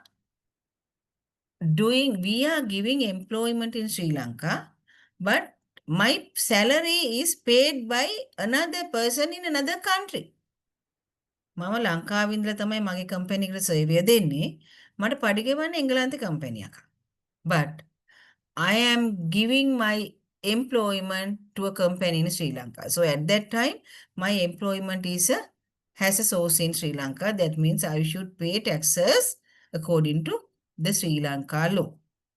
The second one, if paid by or on behalf of the government of Sri Lanka, wherever the employment is. ඒ මොකක්ද කියන්නේ? අපේ රටේ තානාපති කාර්ය ඕන තරම් තියෙනවනේ. දැන් මෙයා ඉන්නවා එංගලන්තේ. එංගලන්තේ ඉන්න කෙනාට අපි පඩිය ගෙවන්නේ මෙහෙන්නේ. එතකොට එයා ලෝකේ කොහේ හිටියත් කමක් නැහැ. But he is a government servant. So at that time we are paying salary. So even though that person is giving his employment in another country, he is in another country, we do not consider it. We consider the payment. So the government pay that salary. So that person's employment source is within Sri Lanka. The next one, to the extent derived from a company resident and conducting the business in Sri Lanka. So if there's a company in Sri Lanka and in the Sri Lankan company, resident company, conducting the business in Sri Lanka, so that employment is giving to a company resident in Sri Lanka. So at that time, that employment we considered as a source, has a source in Sri Lanka. So this is how we consider whether the employment has a source in Sri Lanka or not. Okay. Let's have a 10 minutes break. After that, we will start advanced personal income tax, because it is also very important to you. Now you know what is the employment income. So you should know how to calculate advanced personal income tax. So it is not your duty. If you are an employee, your employer, your accountant will calculate advanced personal income tax on behalf of you. But if you are an accountant, or if you are engaging in the accounts division, and if you are calculating the tax liability of your organization, employees of the organization, you should know how to apply the relevant tables. So we will start that after 10 minutes break. So that means we can start after 10 minutes. I will give you a break.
Okay, we can start.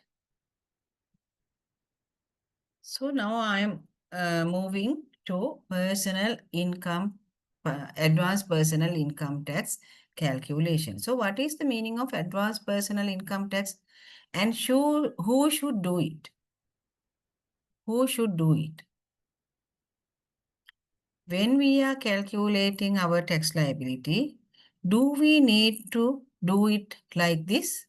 Or who should do this calculation?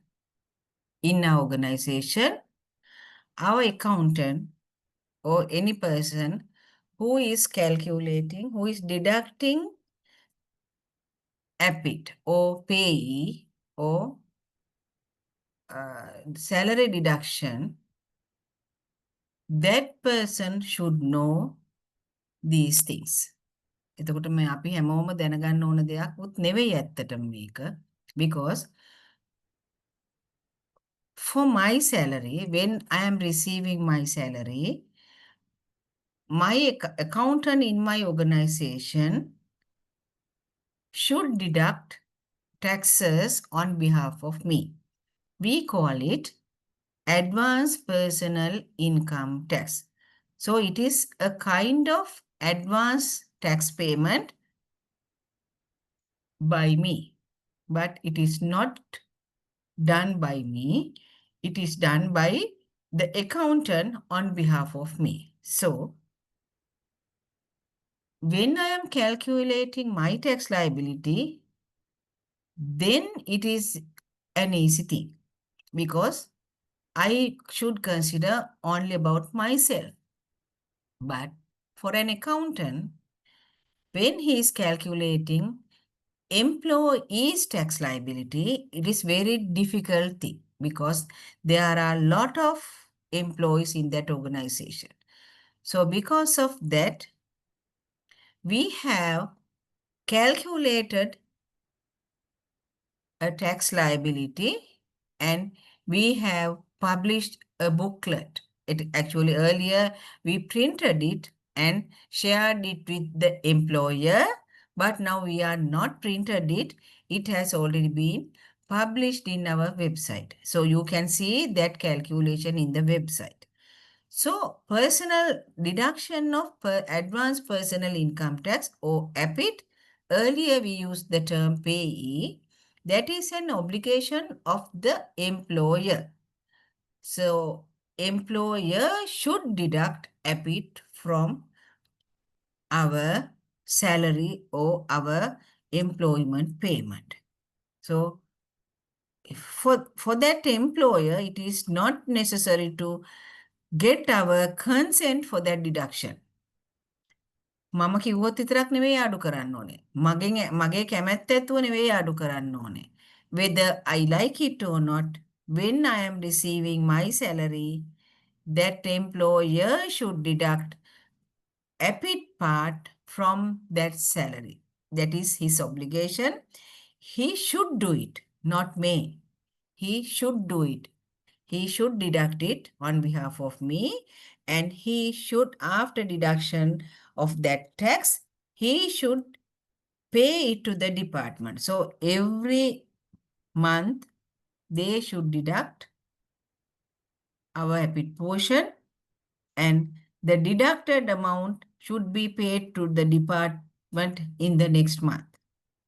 But after 1 year, that means 1 year means after year of assessment, that means from for the deduction from April to March, they should prepare schedule. In that schedule, they should enter every taxpayer's, every employee's details in the schedule with their TIN number, their NIC number. They have to mention what is the amount they have deducted from us. So we call them a schedule. With that schedule, they should submit a return to the department. That return includes that specific schedules, separately mentioning each employee's details. Through that schedule, we can very easily identify the specific deduction of each and every individual taxpayer or employee. Using that amount, we have already prepared our simplified income tax return. So you have to submit personal income tax return no before 30th of November 2025 for the year of assessment 24-25. So, normally we have very long, very big return, including every details. But there are some taxpayers, they have only employment income and investment income, like us. That means we are employee. So for that employee, we don't have business income. Because of that, our income tax status is very simple. So because of that, the department has already prepared a simplified income tax return. In that simplified income tax return, we have included our employment details, our bank details and everything. It has already been populated in the simplified VAT return using these data. So we are receiving tax deducted details from the employer through their employment withholding EPIT return. So using that return, we have identified relevant data for each employee. That data is populated in the simplified tax return. If you have that tax return, you can go through that tax return. You can identify most of the income means employment income and investment income, are already pre-filled. So using this document, using the return of this employer, EPIT return, we have extracted that data. So for the deduction of this EPIT, we have a specific section, that is section 83A. So I think you can understand this capital A is there. That means this is a amended provision. Amended provision means newly inserted provision. So in the Principal Act, we had section 83. That section 83 was mentioned as withholding tax on employment. Withholding tax on employment is section 83. It was available in the Principal Act. After that, the provision was amended. Provision was amended. Then now we have section 83A. So with effect from 2023, we have section to 83A, not the 83. So since we don't have much time to explain every provision in that, I'm not going to explain it now. But if you need some knowledge about the previous thing, you can ask any question. But now I am doing it from the latest amendment because that is applicable for your calculation, because we are going to calculate 25-26 tax calculation. So for that purpose, it is more than enough for you to know about the recent amendment, that is 2023 amendment. In that amendment, 2022 amendment, in that amendment, this has mentioned. So in the 2021 amendment, 83A was introduced, but after that, from 22 amendment, it was again amended. So after that, now it is an obligation of the employer to deduct withholding tax or EPIT when they are making the payment. So in the employment, we can divide that employment into two, that is primary employment and secondary employment. What is the meaning of primary employment and what is the meaning of secondary employment? Primary employment is an employment that we have our main one. Sometimes it can be male, sometimes it can be not the first one. That means we may have only one employment or several employments. If we have more than one employment, at that time, we have to consider one employment as a primary employment. It depends on the employee. The department officials are not going to tell you anything about the primary or secondary employment. It is not the official's duty. So you should determine what is your primary employment and what is your secondary employment. It depends on your understanding. So if you have more than one employment, only one can be selected as primary employment. So you should given a declaration to the employer saying that this is my primary employment. It is a must. Then only employer knows that this is your primary employment. Why should we tell it to him? What is the main reason? ඇයි අපි කියන්න ඕනේ යාට? මට තියෙනවා employment ගොඩක්. එහෙම වෙන්න පුළුවන්ද? එක්කෙනෙකුට එකකට වඩා ගොඩක් තියෙන්න පුළුවන්ද? තිපුළුවන්නේ. සමහර වෙලාවට මම එක තැනක රස්සාව කරනවා. මම තව තැනක රස්සාව කරනවා. ඒතර ලේසියෙන් ගවර්න්මන්ට් ඔෆිසර්ස්ලාට එහෙම තැන් තැන්වල රස්සාවල් කරන්න බෑ. එතකොට සාමාන්‍යයෙන් ගවර්න්මන්ට් ඔෆිසර් කෙනෙකුට රස්සාව කරන ගමන් තව තැනක ස්ටැටුටරි බොඩි එකක ඩිරෙක්ටර් පෝස්ට් එකක් කරන්න පුළුවන්. එතකොට ඒක යාගේ සෙකන්ඩරි එක. එතකොට ඩිරෙක්ටර් පෝස්ට් එක තැනක නෙවෙයි ගොඩක කරන්න පුළුවන්. එතකොට යාට සෙකන්ඩරි ගොඩක් තියෙනවා.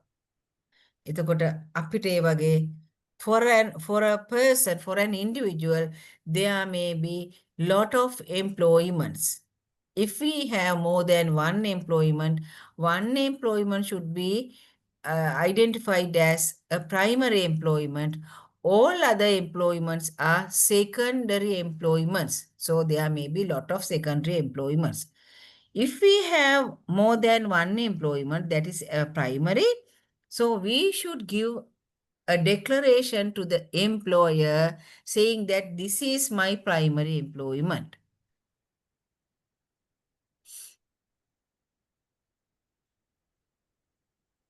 So what is the purpose of giving that primary declaration?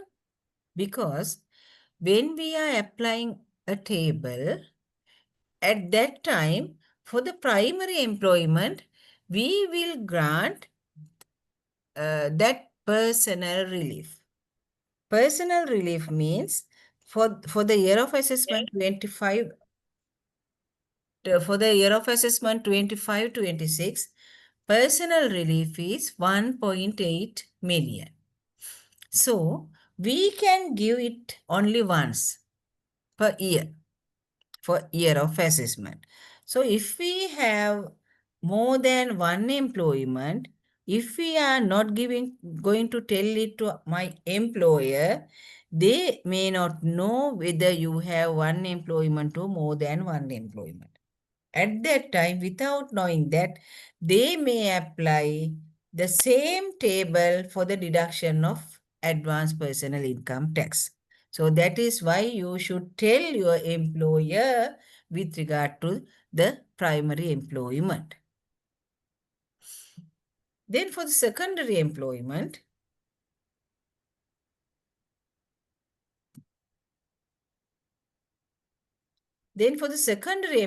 also, you should tell your employer that this is not your primary employment. So that is also should be told.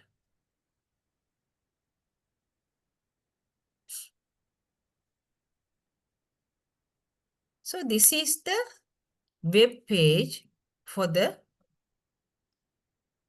APIT table. So APIT tables means since the employer should calculate lot of taxpayers' tax liability, because when we are calculating our tax liability, it may be only myself or and my husband's tax liability. We have only one or two tax computations.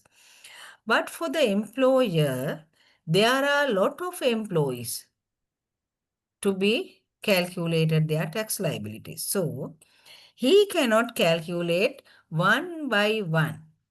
Because of that, the department has calculated a tax table, prepared tax table, EPIT tables.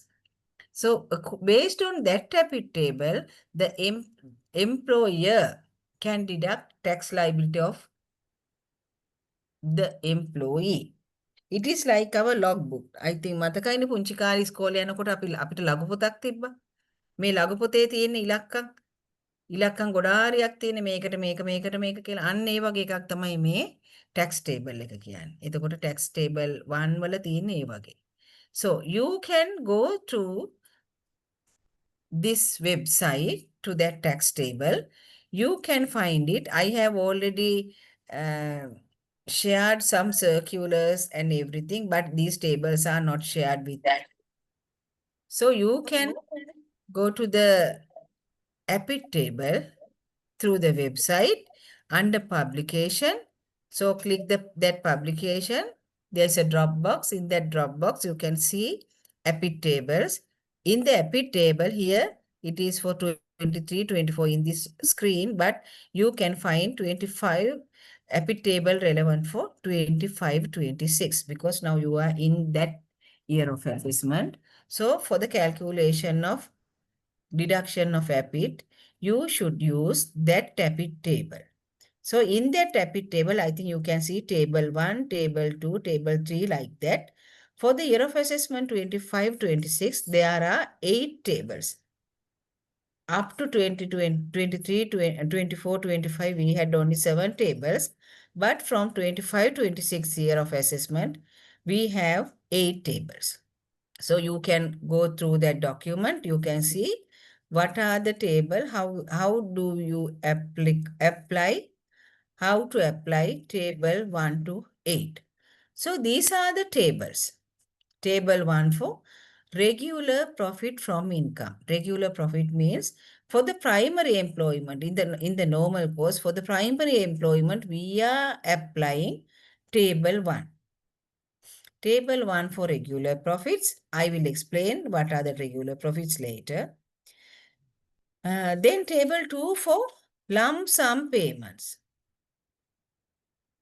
I will explain it later. I will explain these tables later. This is just a reminder. So table 3. Table 3 is for the deduction of tax from once and for all payment. That means for terminal benefits. Terminal benefits. Lump sum payment means we are receiving a lump sum amount at once.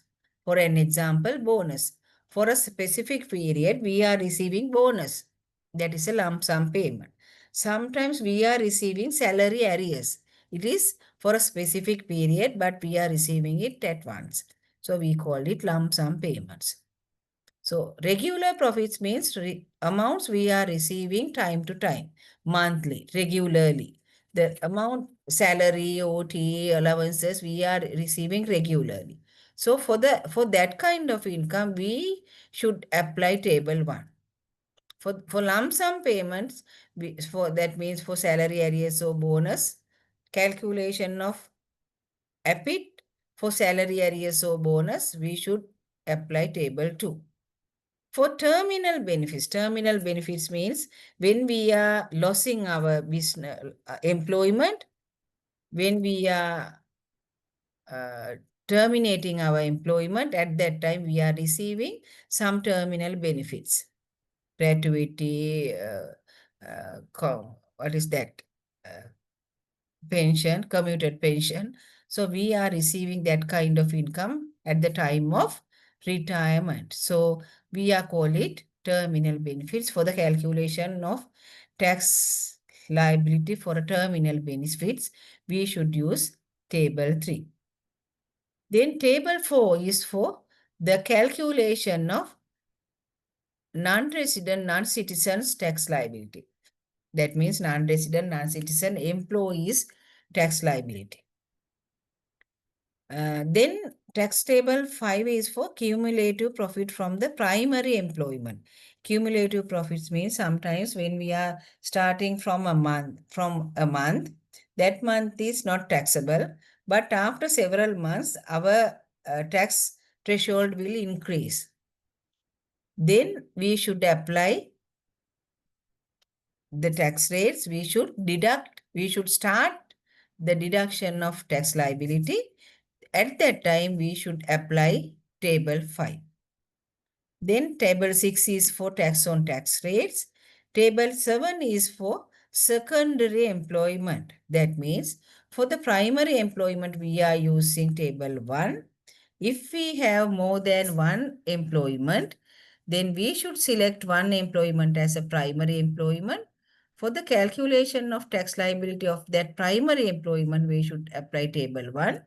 For all other secondary employments, we should apply table 7. Then table 8 is for the employment income received from foreign employer. That means sometimes we are receiving salary from foreign employer. In the normal course, we are receiving salary from our local employer. At that time, that person has an obligation to deduct tax liability. But if we are receiving salary from a foreign employer, can we ask that person to deduct tax liability of our employee? No, we can't, because that person has no obligation to deduct tax liability under our tax. අපේ රටේ තියෙන බදු පනතට අනුව වැඩ කරන්න කියලා අපිට පුළුවන් ද පිට රටක ඉන්න එම්ප්ලොයි කෙනෙක්ට කියන්න. අපිට බෑනේ කියලා කියන්න. ඔය අපේ රටේ කෙනෙක්ට ටැක්ස් ගෙවනවා නම් අපේ රටේ විදිහට බදු ගෙවන්න කියලා. We can't tell it. So because of that, we have introduced special table, that is table 8. Using that table 8, we can calculate that kind of employee's tax liability. Okay. We can move from one by one for the understanding of these tables. I have not shared that one. You can go to the website. In the website, under the publication window, there is a drop box. Here you can see APIT tables. So click that APIT table, then you can appear this kind of table. So click one by one, then you can understand what it says. Then what are the obligation of an employer and employee? Employer should deduct APIT from the employee, and payment should be made not later than 15 days of the following month. Suppose tax deducted for the month of April, in the month of May, before 15th, that payment should be paid to that deducted amount should be paid to the department. Not only that, employer has an obligation to furnish annual statement with schedules. In this schedule, they have to mention all employees' details. In the same schedule, they have to mention the amount of tax deducted. That annual statement should be submitted to the department on or before 30th of April. Then the tax deducted certificate, T10. So one of the students asked about this tax certificate. So this is the tax certificate. We call it T10. Normally not later than 30th April or where an employment ceases during the year of the assessment, or not more than 30 days from the date of cease. That deduction, tax certificate, T10 certificate should be given to the employee. That means up to March 31st, they are making payments to the employee. And when they are making payment to the employee, they should deduct taxes. The details of that deductions should be given to the employee before 30th of April, and the details should be provided in that document. We call it T10. So these are the main documents. These are the main things should be done.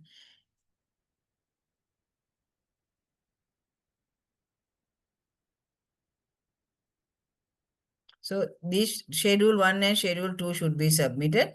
Then required to retain documents for a period of 5 years. That means after deduction of these taxes, that document should be kept in the organization for 5 years period. So these are the obligations of employer and employee. So you can find out that primary employment declaration and secondary employment declaration and the certificate of income tax deduction T10 form from the website.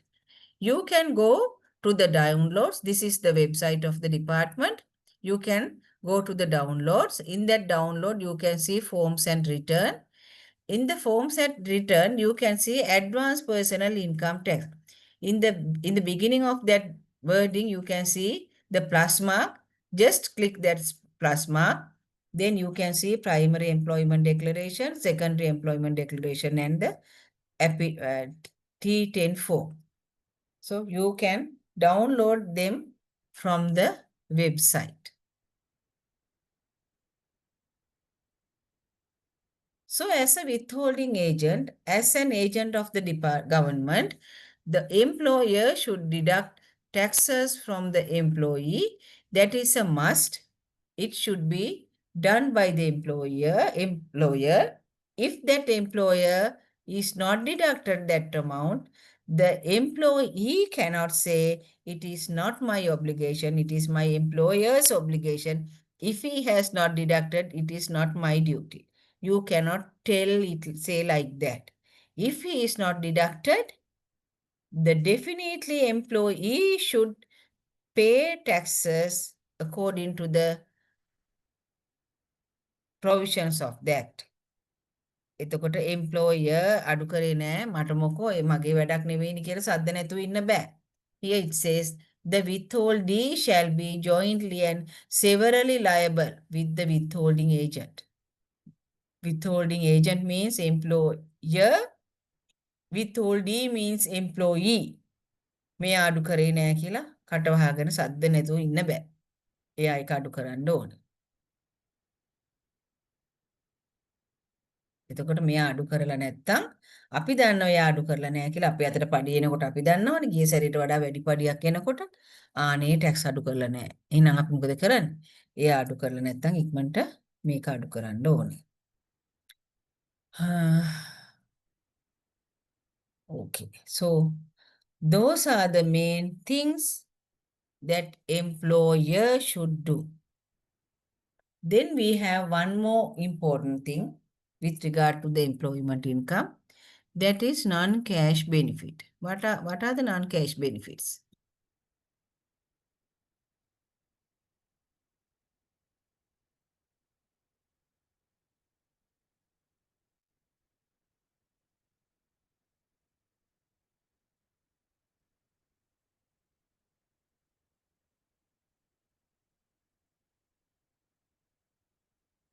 What are the non-cash benefits? Non-cash benefits. මොනවද මේ non-cash benefits කියන්නේ? Let's go to the previous slide.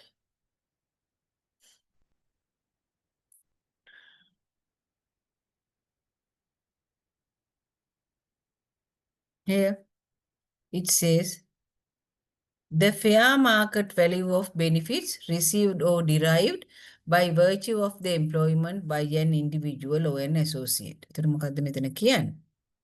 If we are receiving any benefit, fair market value of that benefit should be considered as a profit or gain or from the employment. That means we are not receiving that benefit in cash, but we are receiving something.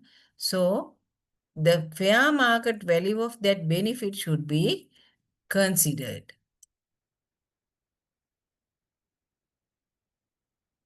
Yes, office vehicle, using office vehicle. So office vehicle means if there is office vehicle and if that vehicle is used by the officers in the organization, it is not a benefit. But if that vehicle is allocated to us, then it will be a benefit. දැන් office එකේ ඕන තරම් තියෙනවනේ වාහන. මේ office එකේ තියෙන වාහනයක අපි ගමන් බිමන් ගියා කියලා ඒක අපේ වෙන්නේ නැහැ.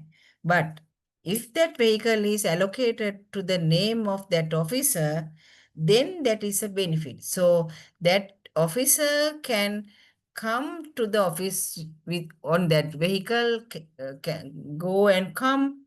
Then that vehicle is with that officer's house. He can use that vehicle for the private use, not only official use and private use. He can use that vehicle. At that time, it is a non-cash benefit. And a house. Sometimes they are providing housing benefit, house to an employee. So that is also a benefit. That is a non-cash benefit. So there are some cash benefits and there are some non-cash benefits. So for the calculation of non-cash benefits, we have given a special circular because we don't know how to ascertain the liability, how to ascertain the benefit. So because of that, the Act provides authority to the Commissioner General to ascertain the value of that non-cash benefit. So we are calling it quantification of certain amounts. That is a quantification of certain amounts. I have already shared this document with you. You can see it in my share folder in LMS. So it has already circulated.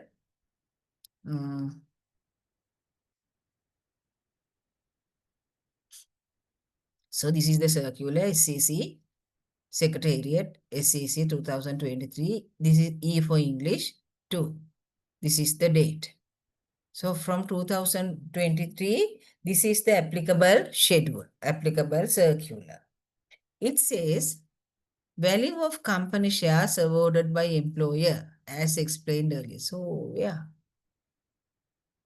No, we have to go to that document. In that document, it says company shares awarded by employer. So that means in the Act says it. Act says if a company owner share allocate award shares, when allocating it, it is not taxable.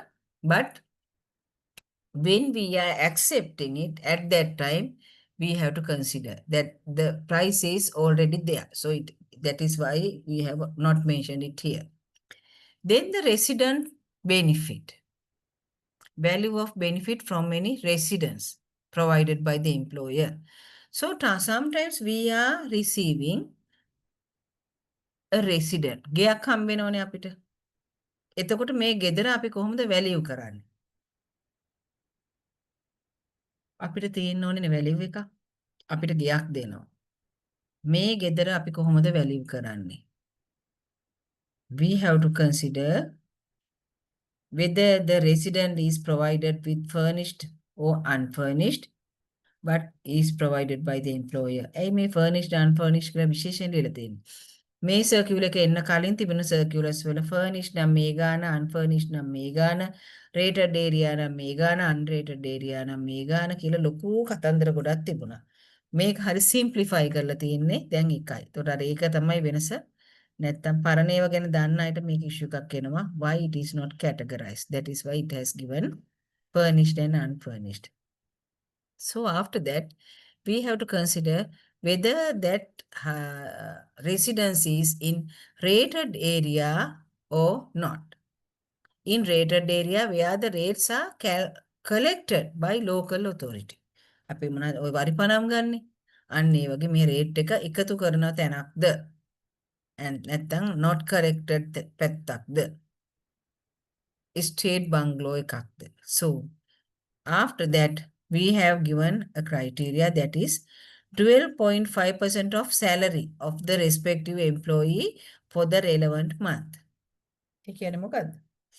අපේ salary එකෙන් 12%ක් ගන්න කියනවා අපේ මාසික ගෙදර මාසික කුලිය විදියට. එතකොට අපිට ගෙයක් දුන්නට ගෙදරට අපි කුලියක් නොගෙව්වට අපිට දෙන බෙනිෆිට් එක අපි අගය කරනවා මේ විදියට. 12.5% of the salary should be considered as a benefit for a month. If we are when we are calculating for a year of assessment, so we have to multiply this amount by 12 to calculate the annual benefit. Then if it is an unrated area, 10% of the salary. If it is an estate bungalow, 7.5% of the salary. So what is the salary? Salary means the amount required to be considered for the deduction of WNOP or Provident Fund. That means in the normal course, that is basic salary. For other cases, salary means gains and profit from employment received in cash to such employee from relevant employer. That means for sometimes WNOP or Provident Funds are not applicable. At that time, the amount received as in cash should be considered. To that salary, we have to apply 12.5% or 10% or 7.5% for the calculation of the housing benefit per month.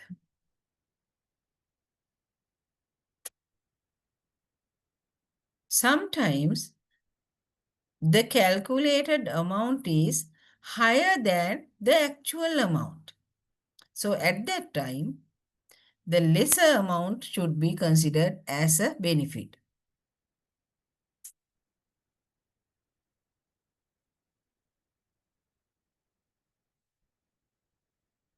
So this is the way of calculating housing benefit. මේවා ගැන හොඳට බලා ගන්න වෙනවා. මේවා විභාගෙට එනවා. Calculate කරන්න. When you are calculating an individual's income tax liability, we will give you cash benefits and non-cash benefits. So if we are giving non-cash benefits, at that time you should calculate the benefit of that housing benefit and vehicle benefit. So for that purpose, you should have better knowledge about this circular. Then we are moving to the next slide. It says value of benefits from any residence provided by the employer. Sometimes we are giving a house to an employee, but we are reimbursing it. That means we are asking employee to rent out a house and we will reimburse that amount, monthly amount. එහෙමත් වෙනවනේ නේද? ඔයා ගයක් ගන්න අපි කුලිය දෙන්නම් කියනවනේ. එහෙම වෙන්න පුළුවන්. So the value we are giving as an allowance should be the benefit for that period.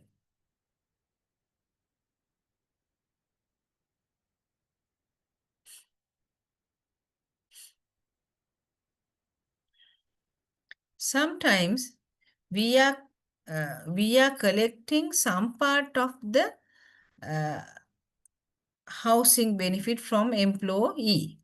So at that time, the employee's benefit should be the difference of the previous calculation and the amount deducted from the employee's salary. So we have to consider the difference between the two amounts as a benefit.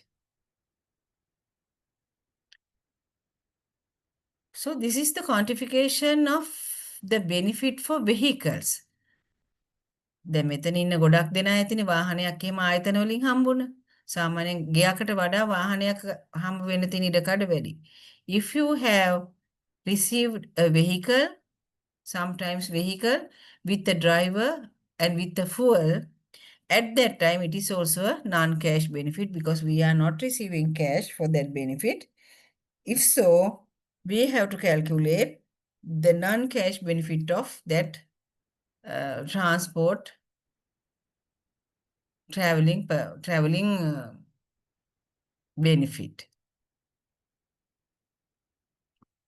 The value of the benefit from private use or of any motor vehicle. So we are applying this table considering that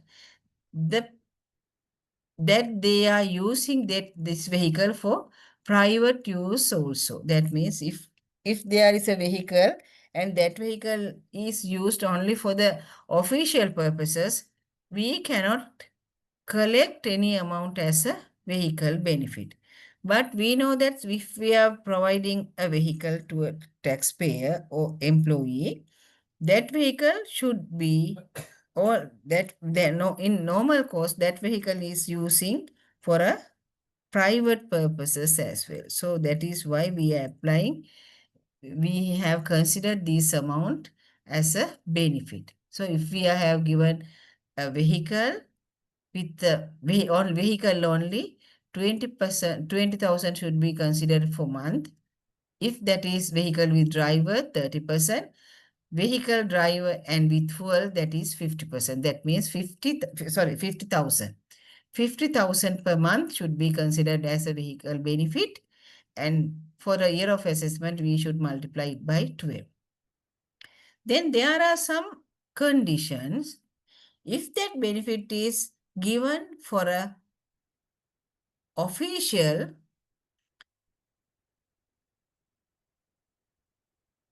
who has mentioned in the circular or a directive or a regulation issued in the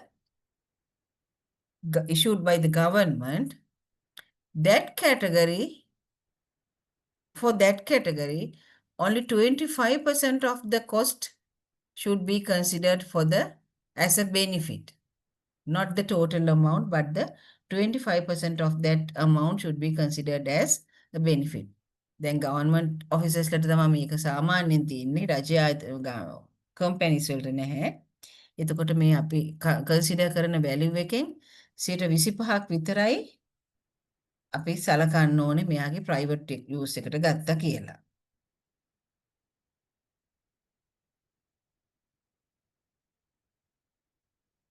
Where the employee is required to be provided with a vehicle fully or partly for office use and entitled to a payment of for fuel under any circular. That means for a vehicle, 25%, for a fuel, 25% should be considered if that person is a government official that has mentioned in the special regular directive or regulation.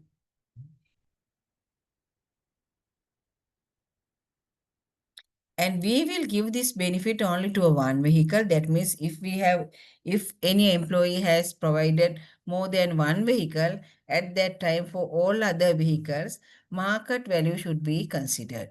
කියන වාහන එකකට වඩා වැඩිපුර දීලා තියෙනවා නම් එක වාහනයකට විතරයි මේ සහනයන් තියෙන්නේ. ඒ කියන්නේ government officials නම් මේ සහන ඇතුළුව මේ ඉහත සහනයන් තියෙනවා.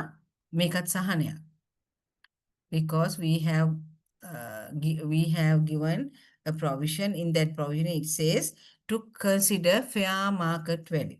So if we are considering fair market value, if it is a rented vehicle, we know the rented value, the amount, that means we know the fair market value. So we are not going to consider that amount as a benefit to the taxpayer because that vehicle is provided not only to private use but for official use as well. So we can tax only the official use part, but personal use part, official use part is not a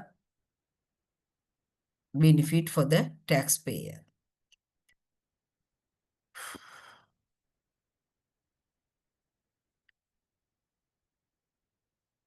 Here, where the employee is provided fuel for more than one vehicle, then also we will consider 3C. 3C is this one.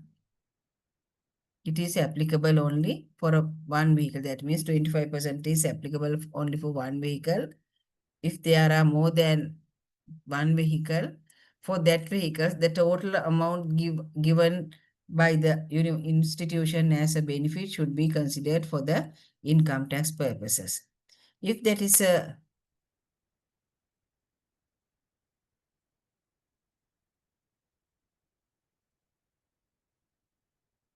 then it is same as the motor vehicle. If it is a motor vehicle, then that 5,000 per month should be considered as a benefit. If it is without fuel, amount of such non-cash benefit shall 3,000 per month. If it is without fuel, 3,000 should be considered per month. That means for year it should be multiplied by 12. Then the quantification of the traveling, transport or related facilities. That means not the employer will give not only housing benefit and vehicle benefit, sometimes other benefits also provided by the employer. If they are providing that kind of things, that is also subject to tax. So motor vehicle used by field work provided by the employer. At that time, if we can calculate the number of kilometers, then it will be multiplied by 25 rupees, because considering 25 per 1 kilometer, or it should not exceed 20,000 per month. And if we are reimbursing some fuel or maintenance expenses, actual amount should be considered as an income. Then the communication facilities. Communication facilities means if it is for a government institution, 25% should be considered. If not, total amount is considered as a benefit of the taxpayer. Communication facilities means telephone bill payment, telephone allowances, like that. 25% should be considered for a government servant. If it is not government servant, the total amount should be considered for the taxation. Then the concessionary income tax rate, so that is not applicable. Earlier, sometimes banks and some boards, they are providing some loans to their employees for concessionary tax rates, so concessionary interest rates. So at that time we calculated some part as a benefit. Now we do not consider that part as a benefit. Then the next one is payment of telephone bills. The earlier one is telephone allowances, facility. Here that is a bill. That means reimbursement of the bill. At that time, 50% will be considered as a personal use and other 50% is for the official use. So for the official use, we cannot consider official part as a benefit, but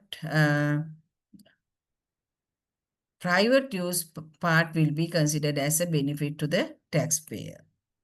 All other cash benefits, market value should be considered. So these are the non-cash benefits. So we have to consider these non-cash benefits for the tax purpose of that individual. So you can read this circular. In the next week, again, I will remind these things because I have now already explain these things, but next week also again I will remind only this circular. In addition to that, we will discuss these tables in the next week.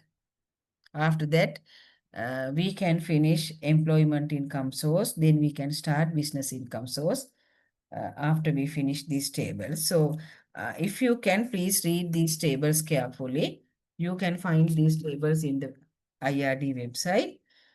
Table 1 to table 8. In those tables, calculation methods also given, and more examples also provided in this table. So you can read that documents and you can calculate the tax liability based on that table. Okay. So if you have questions, you can ask now.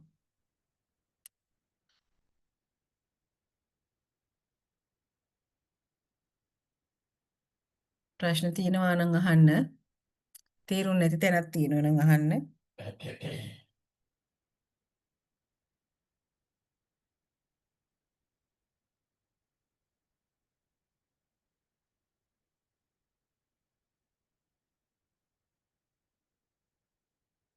කට්ටියම එකතු වෙලා class එකට coordinator කෙනෙක් පත් කරගෙන මට යාගේ contact details ටික next week කියන්න.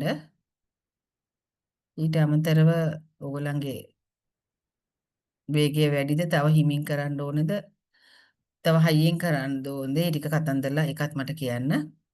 හරි. No issues.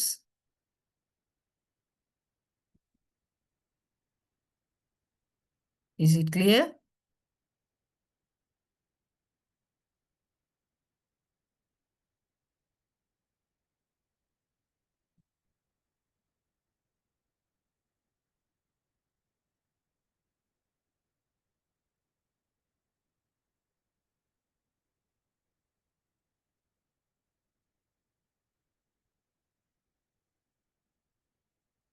Okay. Okay, then we can stop the session. Next week, we can do the calculation using these tax tables. Okay, then we can stop the session now. Okay, thank you very much and good night. Thank you, ma'am.